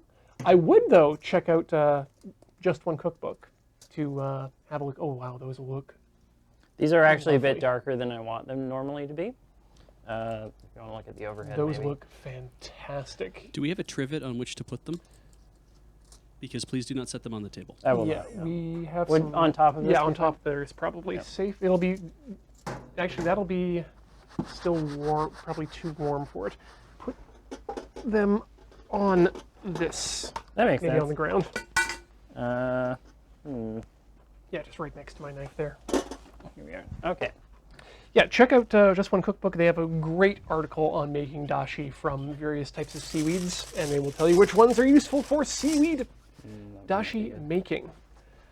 Thank you, Dark Moore, Ford and Munchlines, for putting that information in the chat about how to get proper Pyrex, too. That's always useful. I think the old stuff, like the really old 70s Pyrex, The good stuff that's actually Pyrex. yeah, is browned and yellowed Yeah. on the inside a bit. There we go. Is Dark Morpher says soda lime Pyrex, which has the blue-green sheen to it. Isn't that a mineral? Soda lime? Soda and lime are, well, lime is... Oh, lime, not line. Yeah, not a lime. Is I think like soda line or soda lean maybe might be a mineral. I could see that being mixed in to temper it a particular way, if that's true. Okay, so here comes the key to the Chawan Mushi, is putting things in through a strainer. And that keeps the nasty parts of the egg out of our cups. What parts are the nasty parts? Stringy bits. Don't want those. Oh, that's looking good. I'm just going to bring that up to the near the top, but not completely. I wonder if there are any ASMR people that do this specifically for the audio of it. I know it's an interesting visual anyway. Okay. Like the egg gushing out of the bottom of the strainer. Is Yeah, you very can see some interesting. bits now starting to collect in the. One of these is going to be slightly less full than the others, but that's going to be okay. All right, we'll put this away for now. Just not kick it. Yeah, try our best not to kick it, and we'll add the final mushrooms and the final carrots for presentation. Beautiful. I like to think so. Now we'll just toss these carrots in for extra. And now we get out the torch. No! Now we're going to steam them by using a pressure cooker, which I am happy about. But before that, we want to make sure to cover them over mittensy foil.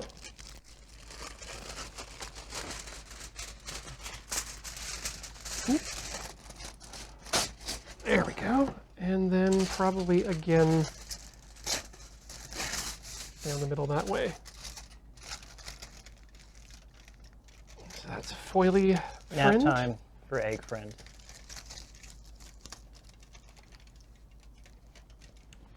I'll bet this is nice and ASMR-y.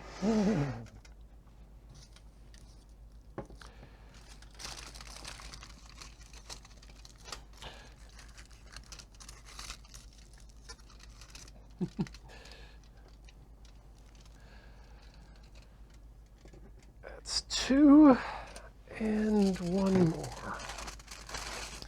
What other variations on this have you seen? Like different things to add to the egg mix? Really, you can add anything that that fits the flavor profile of the miso and the egg. You're really going to want some delicate flavors though. So you could put in some ginkgo nuts are often put in. They are very nicely textual. What else could you put in there? Silken tofu. That sounds right, Cuttlefish Man. That would be a good addition. I guess the sweet variation of this is just like a standard. Oh yeah, a sweet variation of this is just literally a custard and would have no dashi in it whatsoever. Yeah. It's a more simple option, really. Yeah. So what I've done is I've taken a steaming basket that usually has a little hook on it to pull things out, and I've adapted it to just sit in the bottom of my pressure cooker like thus. Springs open, and that keeps the cups off the bottom. We're going to add water. Could you grab me the kettle, please? And we're going to add, we're going to say a cup of water, or enough to bring it up to the bottom, roughly. Enough water. Yeah. We'll add enough. You know what? I might actually go straight with the full cup, just so we know that we're getting the right amount. Ooh, keep going. There we go. And another half cup. All right, that's good. Now we arrange the cups inside. So that they don't fall over. Ideally. I think I'm starting to get hints of the Nutella hitting my nose now. Starting to smell it? Okay, so these cups are... This is a packed tight thing. I would suggest using smaller vessels for your Chawan Mushi, if only because A, it's a lot of food in there, and B, it's you need more space depending on the size of your pressure cooker. There are other ways to steam it too. You can use just a pot in an oven or construct your own steaming thing, but the point is we're steaming them. And to do that, we need to plug in the steamer. Like that. And we'll close it up.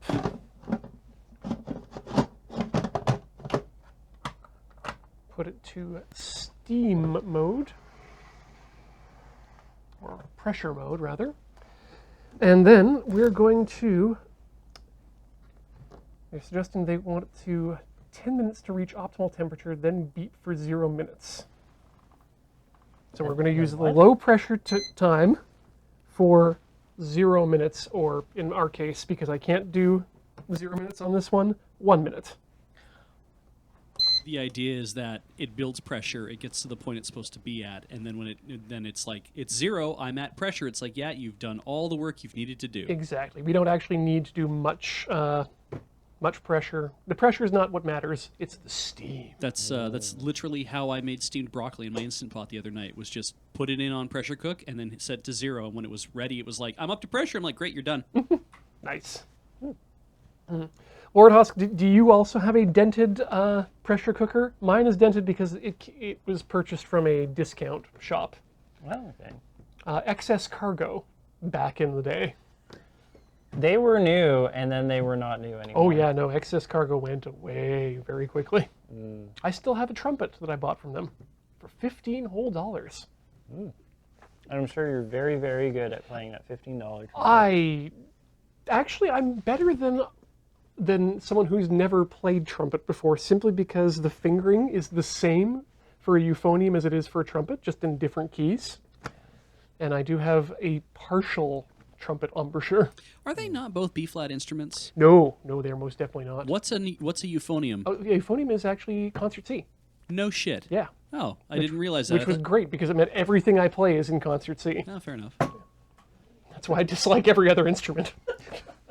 I gotta learn other notes? What the hell is this? Alonzo Swift, the trumpet will probably come into TTSF after the shamisen does. You know, at some point I've had it for, God, months now. I really should just bring that into a TTSF and just say, yeah, you know what? Today we're going to spend 3 hours learning to tune and then play a shamisen. That's how you pronounce that? Yes. Okay. I, a heathen Westerner, was like, shamisen. So the thing about Japanese is that every syllable is stressed equally, theoretically. Theoretically. Although I did think it was like a Middle Eastern word. It just kind of looked like one to me. Yeah, I could see why you'd think that. Now keep in mind that the shamisen is different from the jamisen, which generally has a snake-covered resonator. Okay.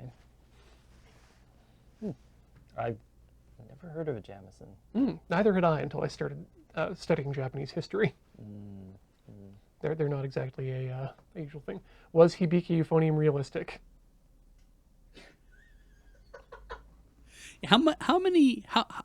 How much of your concert band experience was focused on bare feet, Ian?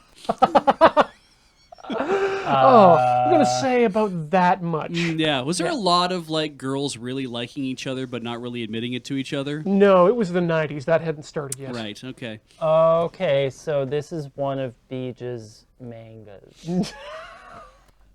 Why is it when they're lewd and Yuri, they're all of a sudden my mangas? Aren't you the one that reads it and then recommends it to people? No. Is that not the relationship here, the product line? KyoAni is the studio that both of us don't really have anything going for it. Don't really have much of a stake in KyoAni anymore, really. No. There's a lot of stuff they did make that was good, but then there's a lot of stuff that they've made that I just don't really care about. PA Works, on the other hand, that's definitely I would put that under your stand. Yeah. PA Works is kind of my jam these days. You stand for PA Works? Kind of, yeah. I don't know what they've made recently that I like, though, is the problem. So, anyway, that's complicated and not the show. Yes. Could be in the future. How are those doing? They smell wonderful. They are starting to chocolatey up. If we are smelling them, then they are probably getting close. Yeah, they look like they're still a bit not Oh no. top crunch. Yeah, the chips are nice soft blobs. They're not quite. They don't have that little bit of caramelization and chippiness, crunchiness. Xanto69, what we are making tonight is squans in the oven, which is currently invisible. Believe me, it is here and it is very hot. When are we going to get a infrared camera for TTSF?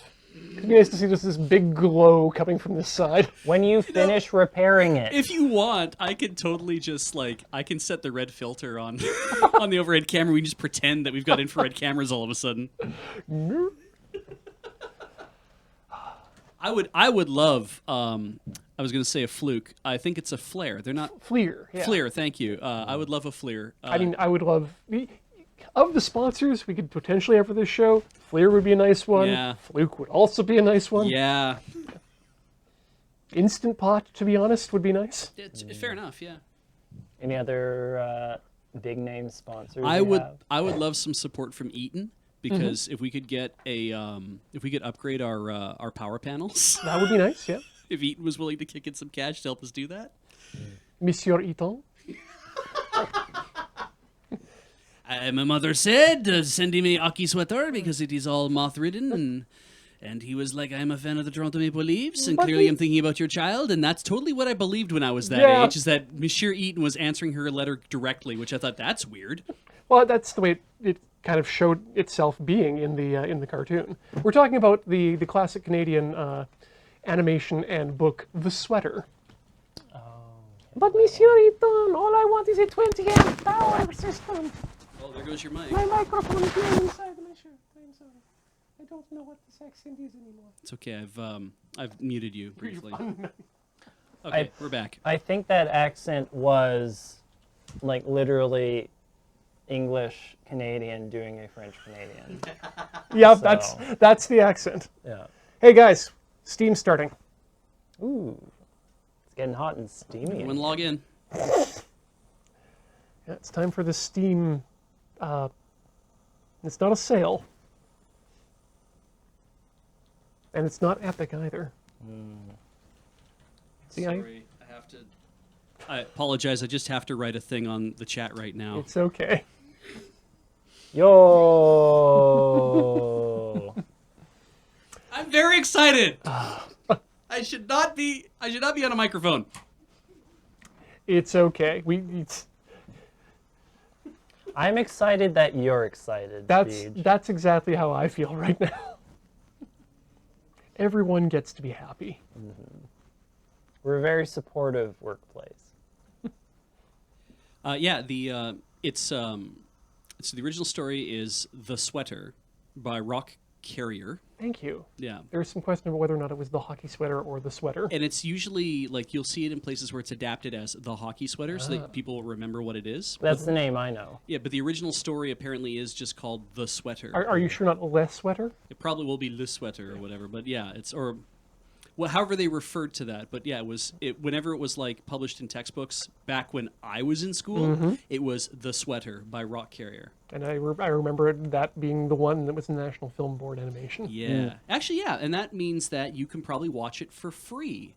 If you go to the nfb.ca, the National Film Board of Canada, you can find The Sweater and you can watch the show.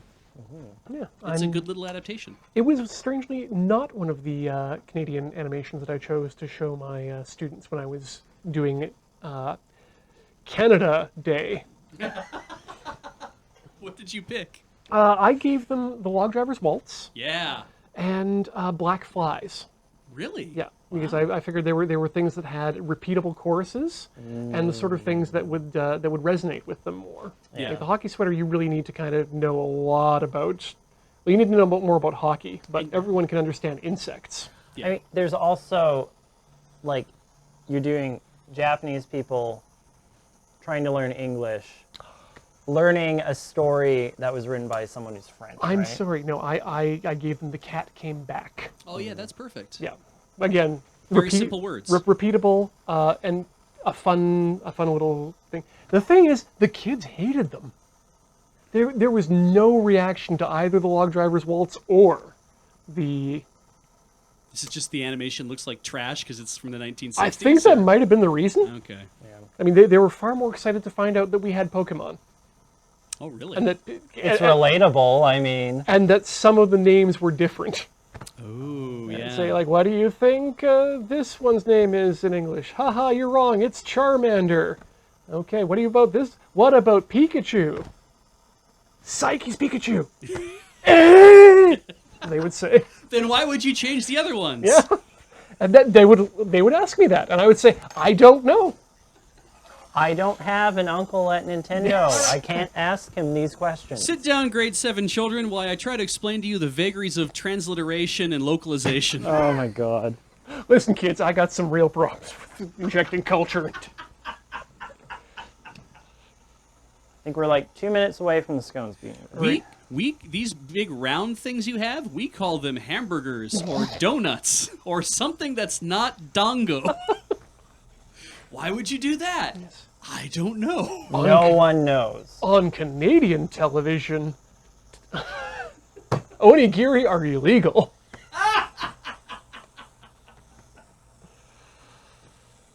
I know for me, I grew up in the 4Kids era of anime compared to you two who grew up a bit before that. A bit. So we have different experiences for anime that has been translated over.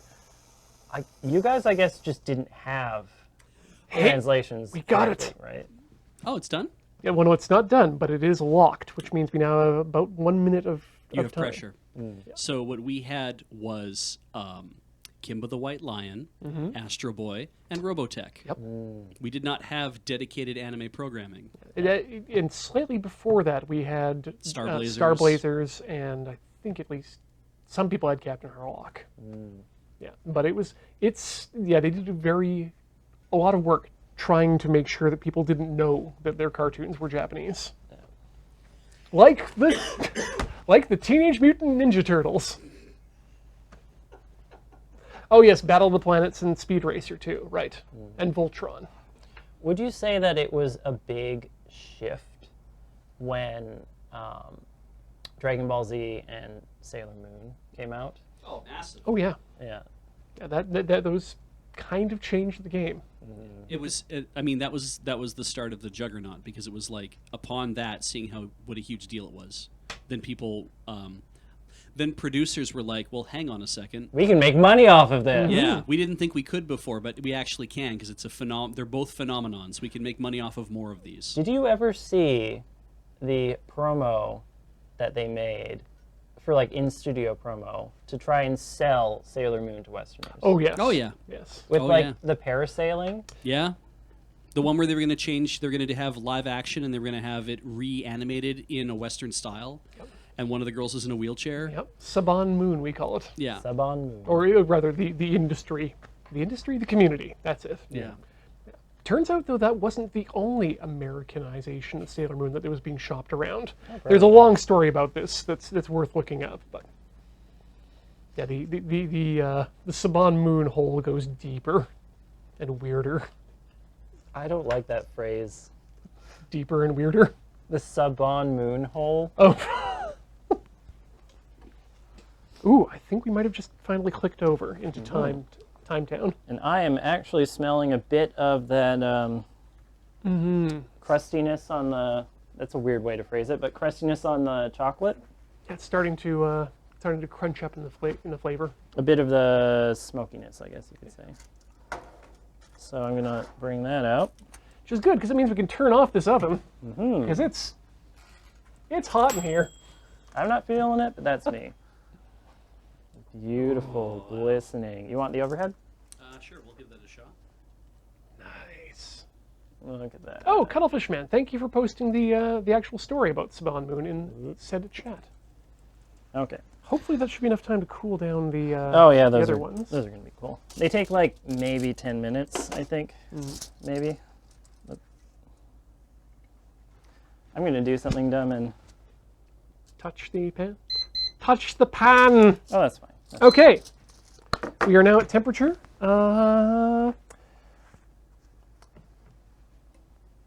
Okay, beep for then it will naturally release. Set your own timer for 10 minutes natural release. That's a phrase I don't like using. Natural release. Wait, you want it to be? So I guess now we just wait 10 minutes. What about an unnatural release? 10-minute timer. Well, for that I'd need to go downtown.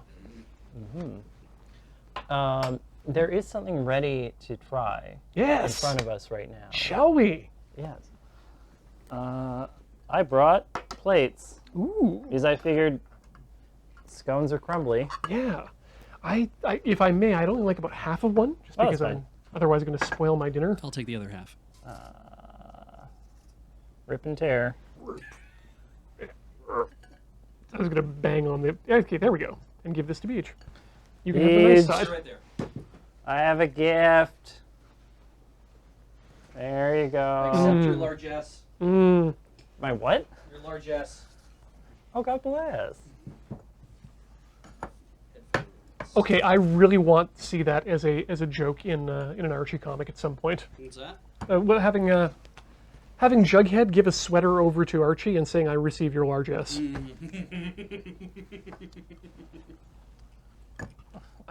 God. Do I ASMR this right into the microphone? Oh yeah, please do. Please enjoy the sultry sounds of Beach Squan. I hope that came across. Wow. These are a bit overcooked for me, but I generally like non-crunchy stuff, so that's me. Oh no, I am a huge fan of the outer crunch, and the interior is just perfect. These landed. They're very good. Oh, good. I'm not going to get any closer because I'll get crumbs into the microphone. And the reason why I wanted to do this on TTSF is that, as you say, this is a let's try program. Yeah. I've tried these multiple times. I know what I'm doing.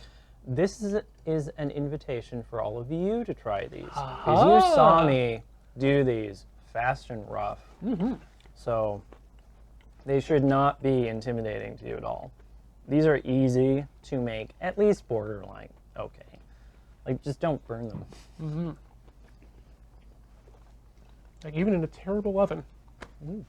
I mean, not terrible, but an oven not necessarily designed for this to be perfectly used. And only okay oven. All right, what do we got here? 7 minutes remaining on the Chawan Mushi before we release the steam and do a test to find out if they're cooked. I'm surprised there was no test involved in checking the doneness of these scones, but it's clear from afterwards there's no need to. Yeah, They're like, just going to go fine. I think for a cake or a pie, that's getting to the size where you're, and also you want to make sure it's even. So you do want to test those. These are so small that the center of them is so small, they're going to cook through. Even just from having the heat as you take them out and they cool, they'll finish cooking through fairly quick. Fan clock, these are the King Wiggins. Is that Matt? How do you know about these scones? No, these are American. Would you consider these American style scones? Like, the flavor is baked into them because of the ingredients you used. Like, the level of goatness in this is astounding. You can almost taste the rough fur and fart of a goat. I can really taste the 90-degree rotatable slit eyeballs. And like vague orneriness, but also just curiosity for everything. So earlier this week, I posted in our super secret text channel the invitation to a goat LARP. I've never heard of it before. And did you read through the entire goat LARP page? The purpose of the goat LARP it's a LARP for goats, not for you humans, but we do need humans there to provide characters for the goats to interact with. So please show up at the goat LARP with whatever costume you want. Yep. You could go as Sora. You could go as, I don't know, like Cinderella. You could go as your goat for Sona. Your goat Sona. Goat Sona. Cloven Sona. Cloven Sona. You could dress up as a clove and go there. Yep. I like how they had that warning on that page that the goats are unpredictable. They will not listen to you when you try to tell them to do something. So they might try to kill you in the LARP or something like that. And you just kind of have to go, guess I'm dead. Or actually kill you. I mean, for a lark, they'll headbutt you, but the goats I've met in person, they're all so lovely. I'm so happy with our chat being so ready that we just need to describe something like a goat LARP, and people are, Cuttlefish Man and Civilune are all ready to paste it in. There is an entrance fee. And also it's in the States, so I'm not going to just walk over there. Nothing says you can't hold your own goat LARP. Yeah, we have a children's farm in town. Maybe I should inquire about having one. It's a farm for children, not a farm of children, let's be clear. Well, there's several kids there. Ooh, true. Cloven kids. What are we doing? 4:04 left on the clock. Right, I was going to talk about the test. The test is simple. To check the doneness of your Chawan Mushi, all you need to do is puncture it with a toothpick. And if the juices run clear, then you're good. If they don't, it needs more cooking. That's a pretty standard test for anything you're doing a toothpick for, right? Like for a baked good, if you... Yeah, if it comes out clean, then it's good. Not if you're baking a cake and liquid runs out the top when you poke it, you may have more problems with your cake than just the amount of time cooking. So then my question is it possible to overcook these? Probably. That's a good question. I don't think so. Because I would assume that if you left them in for 10 versus 15 minutes, no great big problem. But 10 versus 30 minutes, maybe that something changes. But that's, of course, at temperature. Oh, that's fair. Yeah. I mean, I don't ever really want to eat overcooked eggs. I learned something at my previous job. You can overcook eggs and they'll turn green. Ooh. They'll no, actually thank you. turn slightly green. Oh, right, because there's sulfide compounds in the thing around the yolk. Oh, right, yes. Albumin? Is it the albumin that goes around the yolk? Let's say yes, but yeah, the skin that surrounds the yolk, there are sulfide compounds in it, and if you let them cook long enough, it'll turn to hydrogen sulfide, which is why a lot of hard-boiled eggs will smell like sulfur. Like farts. Yeah, that's why if you're cooking a hard-boiled egg, if you can get it right to the right point, you can have nice, chewy yolk. Yeah. According to Orbital Tuna, you can overcook them. I think rubberiness is one issue, possibly. Yeah. I think the problem is I've never had a overcooked Chawan Mushi. In fact, I've had very few Chawan Mushis total in life. Probably 3, I think, but it is one of my favorite Japanese. I mean, all foods are my favorite food when I'm thinking about them. So you really like pork chops and toast and chocolate sundaes. Not so much the chocolate sundaes, but yes, the other things, yes. Mm-hmm. In fact, a good pork chop sandwich with toast would be delicious.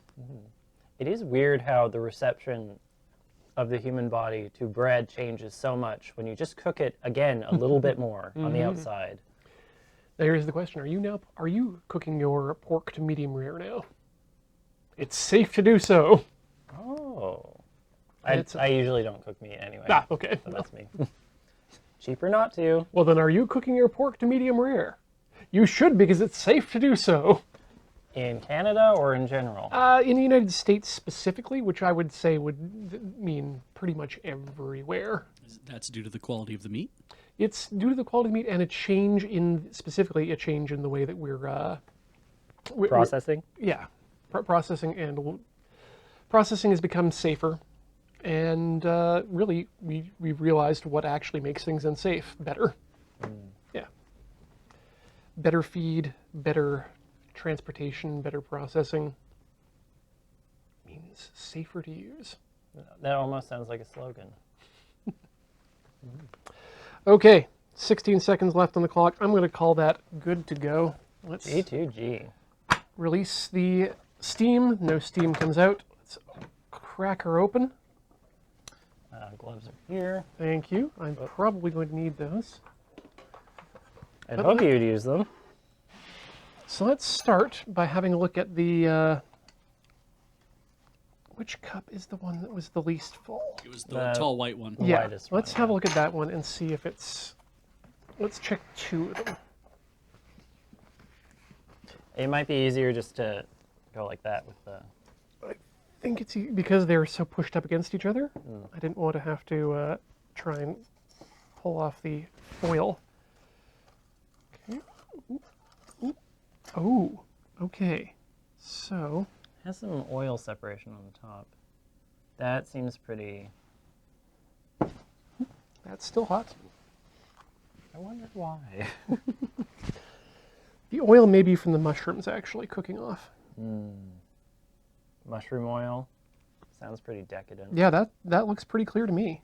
So let's try one of the larger ones. Well, let's...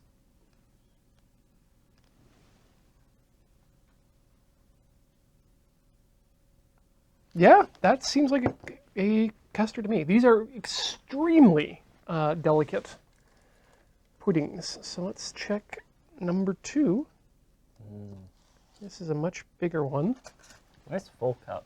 Yeah, It almost looks like a pizza when you look at it. I'm feeling resistance all the way down. I'm not getting any... Let's give it a little push on top, just see what comes up. Nothing. That looks good to me. It jiggles very pleasingly. All right, and finally, let's test the last one too. Dr. Fox, this is a Japanese dish called Chawan Mushi. Looks good to me. Yeah. All right, who wants a Chawan Mushi? I mean, there's 3 here and 3 of us. Great, I will. Is this going to be your dinner? No, my dinner, so I'll take the small one, but I'll pass this over to you. Thank you.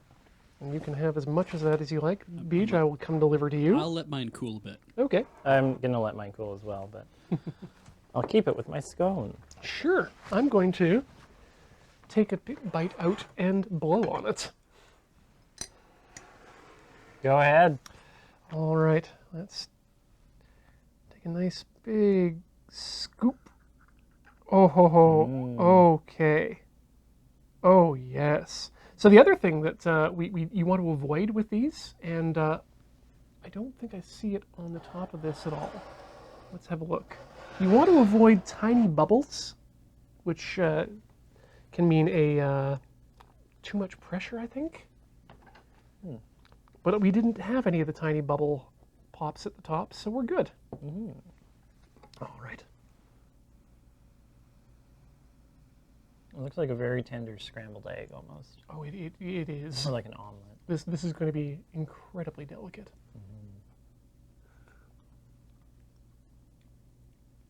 Oh. Oh. Oh, that's nice. Oh. Oh, that just melts away. So you're eating the whole thing then? Oh, yes. I think 2 cilantro leaves might have been too much, but it's not overpowering. Let's see how it is with some mushroom and some carrot in the spoon as well.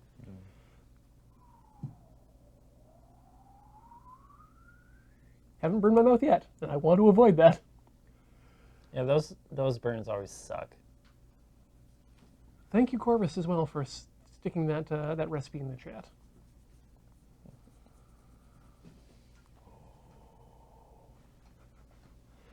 How warm is it? Fairly. If you hold the handle, it's probably. It's toasty on the handle, Yeah. but you can Oh yeah, it's Grab it. grabbable and eatable. If you give it some, eatable. I can do that. because I do want to hear. All of our opinions? I do want to hear others' opinions about this, especially of people who have not had it before. Never had this before. Me either. I have never had this before.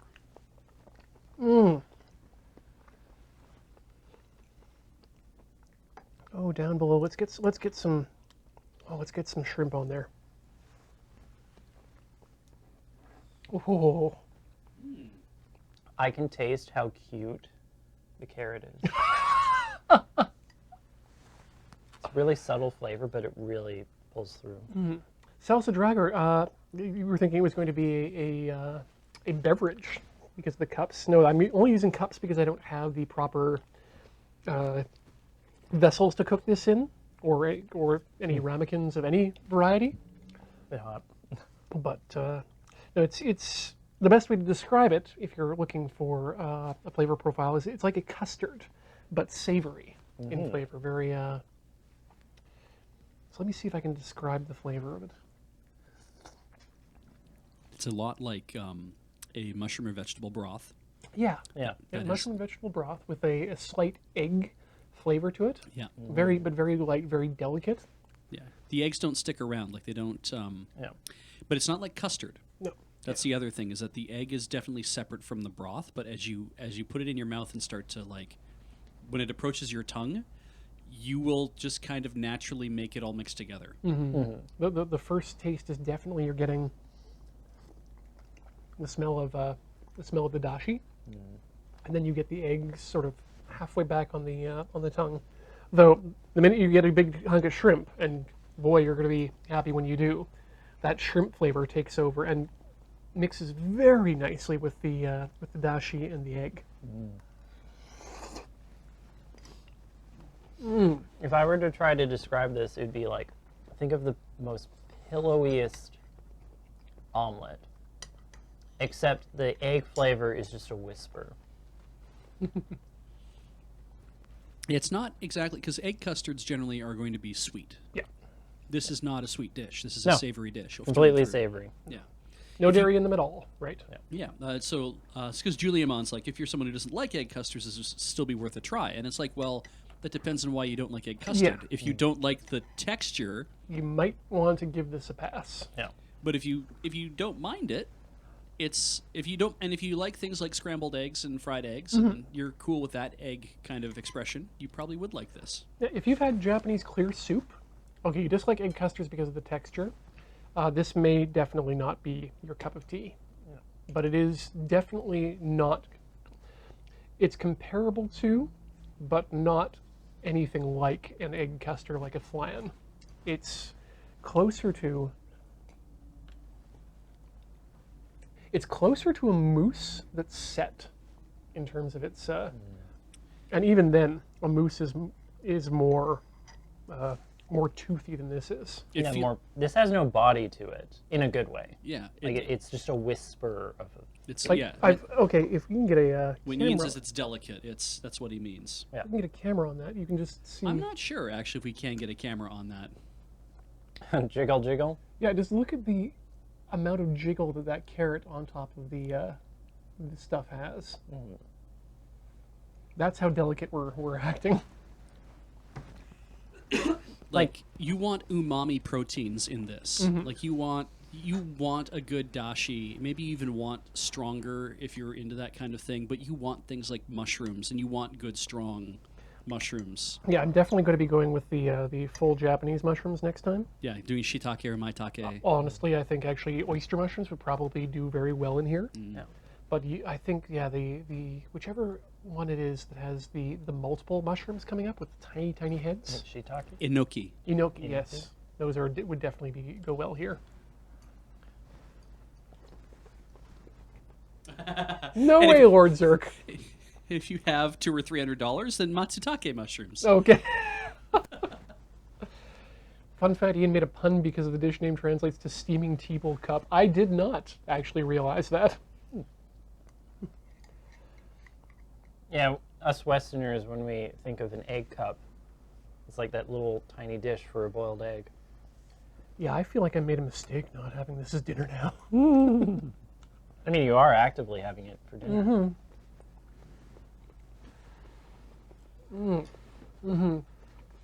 I think, though, I would probably cut the shrimp down in size from what they are. This If they are a bit seems large. this seems like you don't want minced solid stuff, but like No. a step or two higher than that would be a very good like evening of the flavor or Bites, texture. Rather. bite size is what you definitely want. You want to find something in there that you can chew on that's a slightly different texturally than the... Because you don't want it to be a homogeneous texture. Yeah. And you want the surprise, and part of what it is the surprise and delight of finding a something inside it. Like, ooh, what am I going to find in here? Will it be shrimp? Will it be squid? Will it be chicken? I cooked this myself, but it'll be a surprise. You'll often find this in if you go to a ryokan where they have a traditional breakfast or a dinner. Spinach or kale? Kale I would probably not put in because it would be too stringy. Spinach, the leaf might be too big. I think you want to settle with Japanese mitsuba 2-leaf parsley, Well, baby spinach. or maybe. But even baby spinach, you're looking at a large area there that it can spread out in. I feel like what I would do is a couple of ingredients that have a very strong flavor that doesn't leave the thing. Like shrimp is a good option because it's like when you bite into shrimp, you know it's shrimp. Yeah. Yeah. But And it doesn't bleed out. But the nice thing about the shrimp and the chicken is that green onions, yeah, those would work. With chicken and shrimp, you're in that same sort of flavor profile as the bonito and egg has. So you get a rise of flavor out of the normal, but you're not breaking people out of the flavor profile. They're not competing flavors. Yeah. Yeah.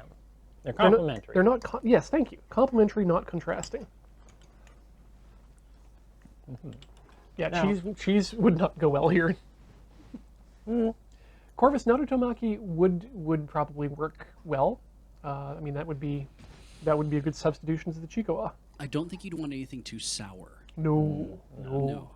But you're going the whole thing is built around umami and salt.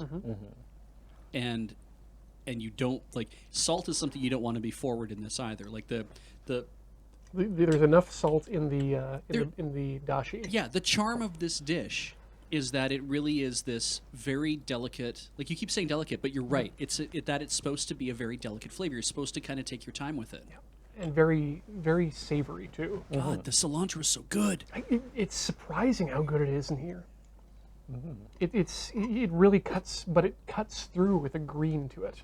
I don't really like cilantro. I'm not like one of those people who hate it. I don't really like it. I had one of them, and didn't even notice that it was the dreaded cilantro.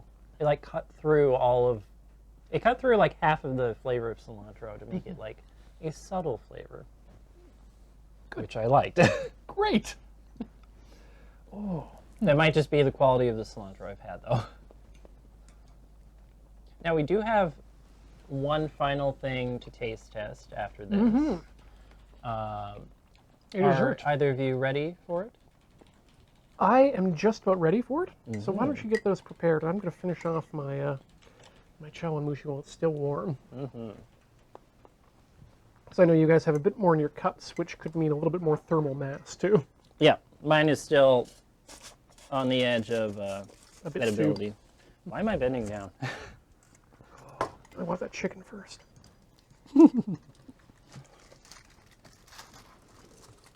Nope. Now that you're done with your the chicken, you're like, oh, I want that shrimp first, right? If anyone wants to know what my take on this particular dish is, I'm going to be making this at home a lot. This is going into regular rotation. This seems very straightforward. Oh, it's Yeah. it was surprisingly easy. Like I'm going to invest in the proper vessels to cook this in. Little ramekins. Yeah, because I would love to actually serve this to people as well. There's your half. Thank you. Whoop. The edge. Yes. I have half a scone coming your way. Oh, thank you. Hang on. Here is a plate. Great. I've got it. Thank you kindly. I'm just going to drink the rest of this. Specifically with like chocolate scones and things, you'll want to have them for peak flavor profile while they're still warm. Oh, well then I will gladly do that. Just think of like melted chocolate, right? Oh my, that could be too much.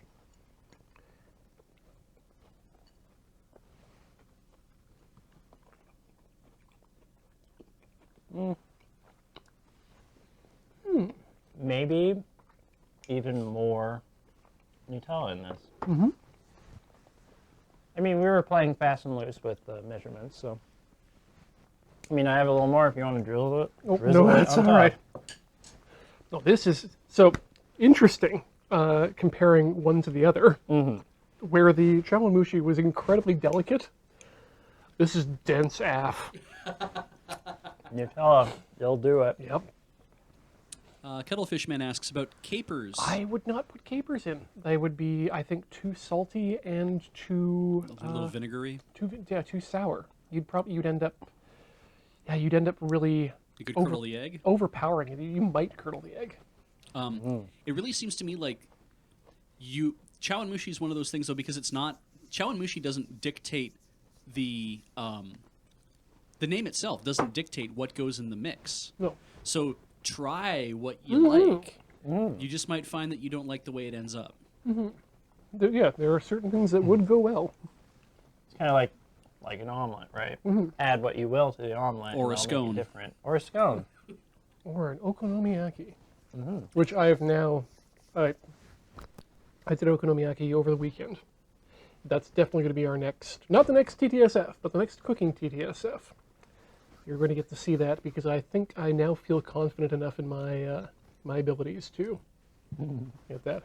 In fact, my plan is to bring Dan in, if at all possible, our friend Dan Ross of things, and have an okonomiyaki off, as he's the one who taught me. That sounds aggressive and kind of lewd. Get your okonomiyaki off. All right. Well, I think yeah, I want another. a little more Mouthful of salt this. as well. Well, you know what? That's Really? easy to fix. Get out my Christmas present from Corey a few years back. Yes, let's do the Salt Bay technique. No one Turns else out can see that's that. bad for accuracy. Actually, it's working reasonably well. In a restaurant situation, that would be fun. All right. Taste test the second. Very crumbly.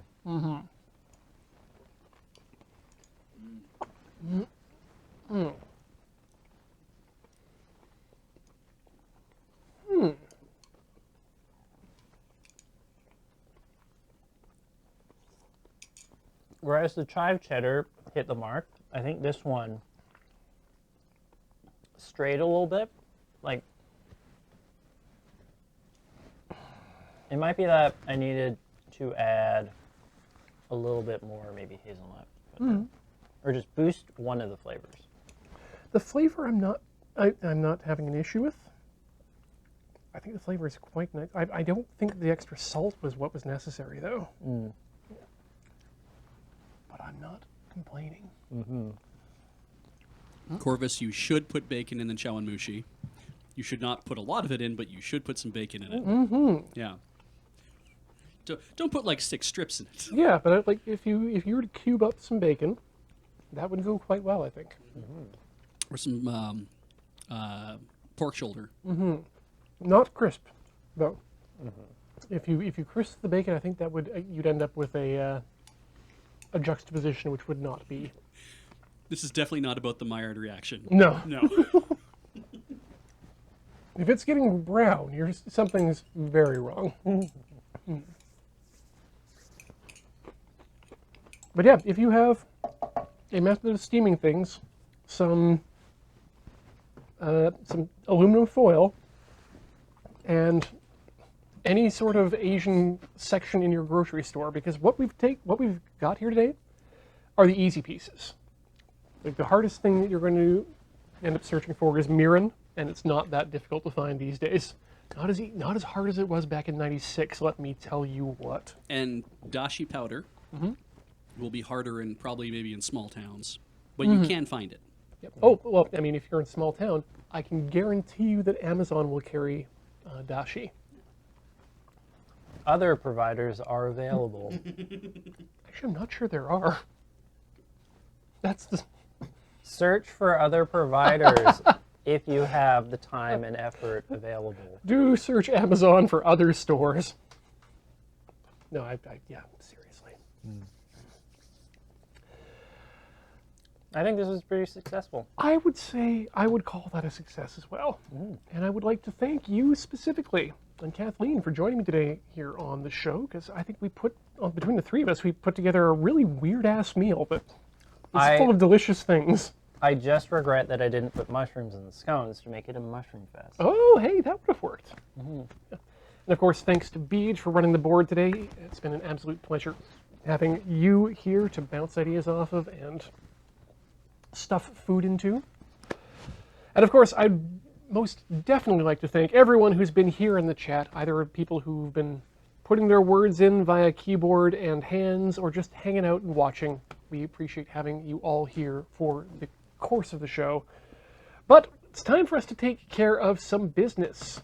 So, shall we start with the upcoming? Yeah, let's start with what's coming up next on the mighty Loading Ready Live Video Entertainment Network. It's going to be Friday Night Paper Fight tomorrow at 5 p.m. Pacific. It's going to be the Canadian Highlander Finals for the Spring League. Who do you think will win? Jeremy White. No, wait, who's the one? Who's the guy who wants the hat? Ben Wheeler. Ben Wheeler, yes. Wheels is going to take this. 100%. Then on Saturday, Adam's Game House begins. Adam's going to be playing Minecraft. Yep, he lost a bet. So I guess that means he has to die now? Stop streaming? One of those two. It's quote number 2. And yep, Adam's going to be playing Minecraft with probably just himself. I don't know. Something's going to happen. Minecraft will happen. The prophecy will be fulfilled. Then afterwards, 3 p.m. Pacific, Corey will be returning to the office to play some Horizon Zero Dawn in Play It Forward. She's not stopping till it's done. Because the next day, she's not stopping till it's done.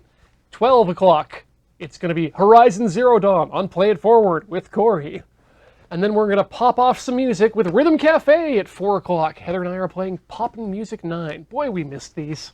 You're popping off on Sunday. And then on Monday, it's Play It Forward with Corey and Horizon Zero Dawn. Followed by After the Flood. our new adventure in Dice Friends, hosted by Cameron as he runs us through what happens when the world doesn't end. And then, of course, on Tuesday it's 9 o'clock. And With the Adam rest... again? No, this time with James. Oh, okay. And the rest of the week happens as per normal. Yep. All the great shows. But enough of that. Yes. And of course, we'd like to thank everyone who has chosen to show their support here today, either over at patreon.com/loadingreadyrun, which keeps the lights on and sends everyone to Magic Fest, like all the magic people, except for, I think, Kathleen and Beej will be there as well. Beej will be there, working the booth, he'll be selling our merch, and apparently he'll be grading cards. I'm going to be giving him a microplane so he can grade your cards with the best accuracy. But we'd really like to thank right now, as we do every night, those of you who've chosen to show your support at twitch.tv/loadingreadyrun. We really appreciate it, and we would like to thank specifically these people. Piper Lyon, who has been here for 43 months. Thank you so much. Solemn Storm for 30 months. Thank you. Is that for an your empty support. box? That's great. Word Mogul has 5 months of resub under the belt. And there's a lot of people going really fast now. Stop! Beej, No, make it I stop! I can't win! Hang Okay. on! All right. Piperline. Let's try that. Let's try that. It's out of control. Piperline. Oh my god. Hang on. What did you do? Woo! Solemn Storm, 30 months. Okay. Now I've got control. No, I don't. Word Mogul. Metalupus. Word Mogul, 5 months. Go. Metalupus, 65. Tailor, 1976, 8 months. Thank you so much. I'm just gonna let it go.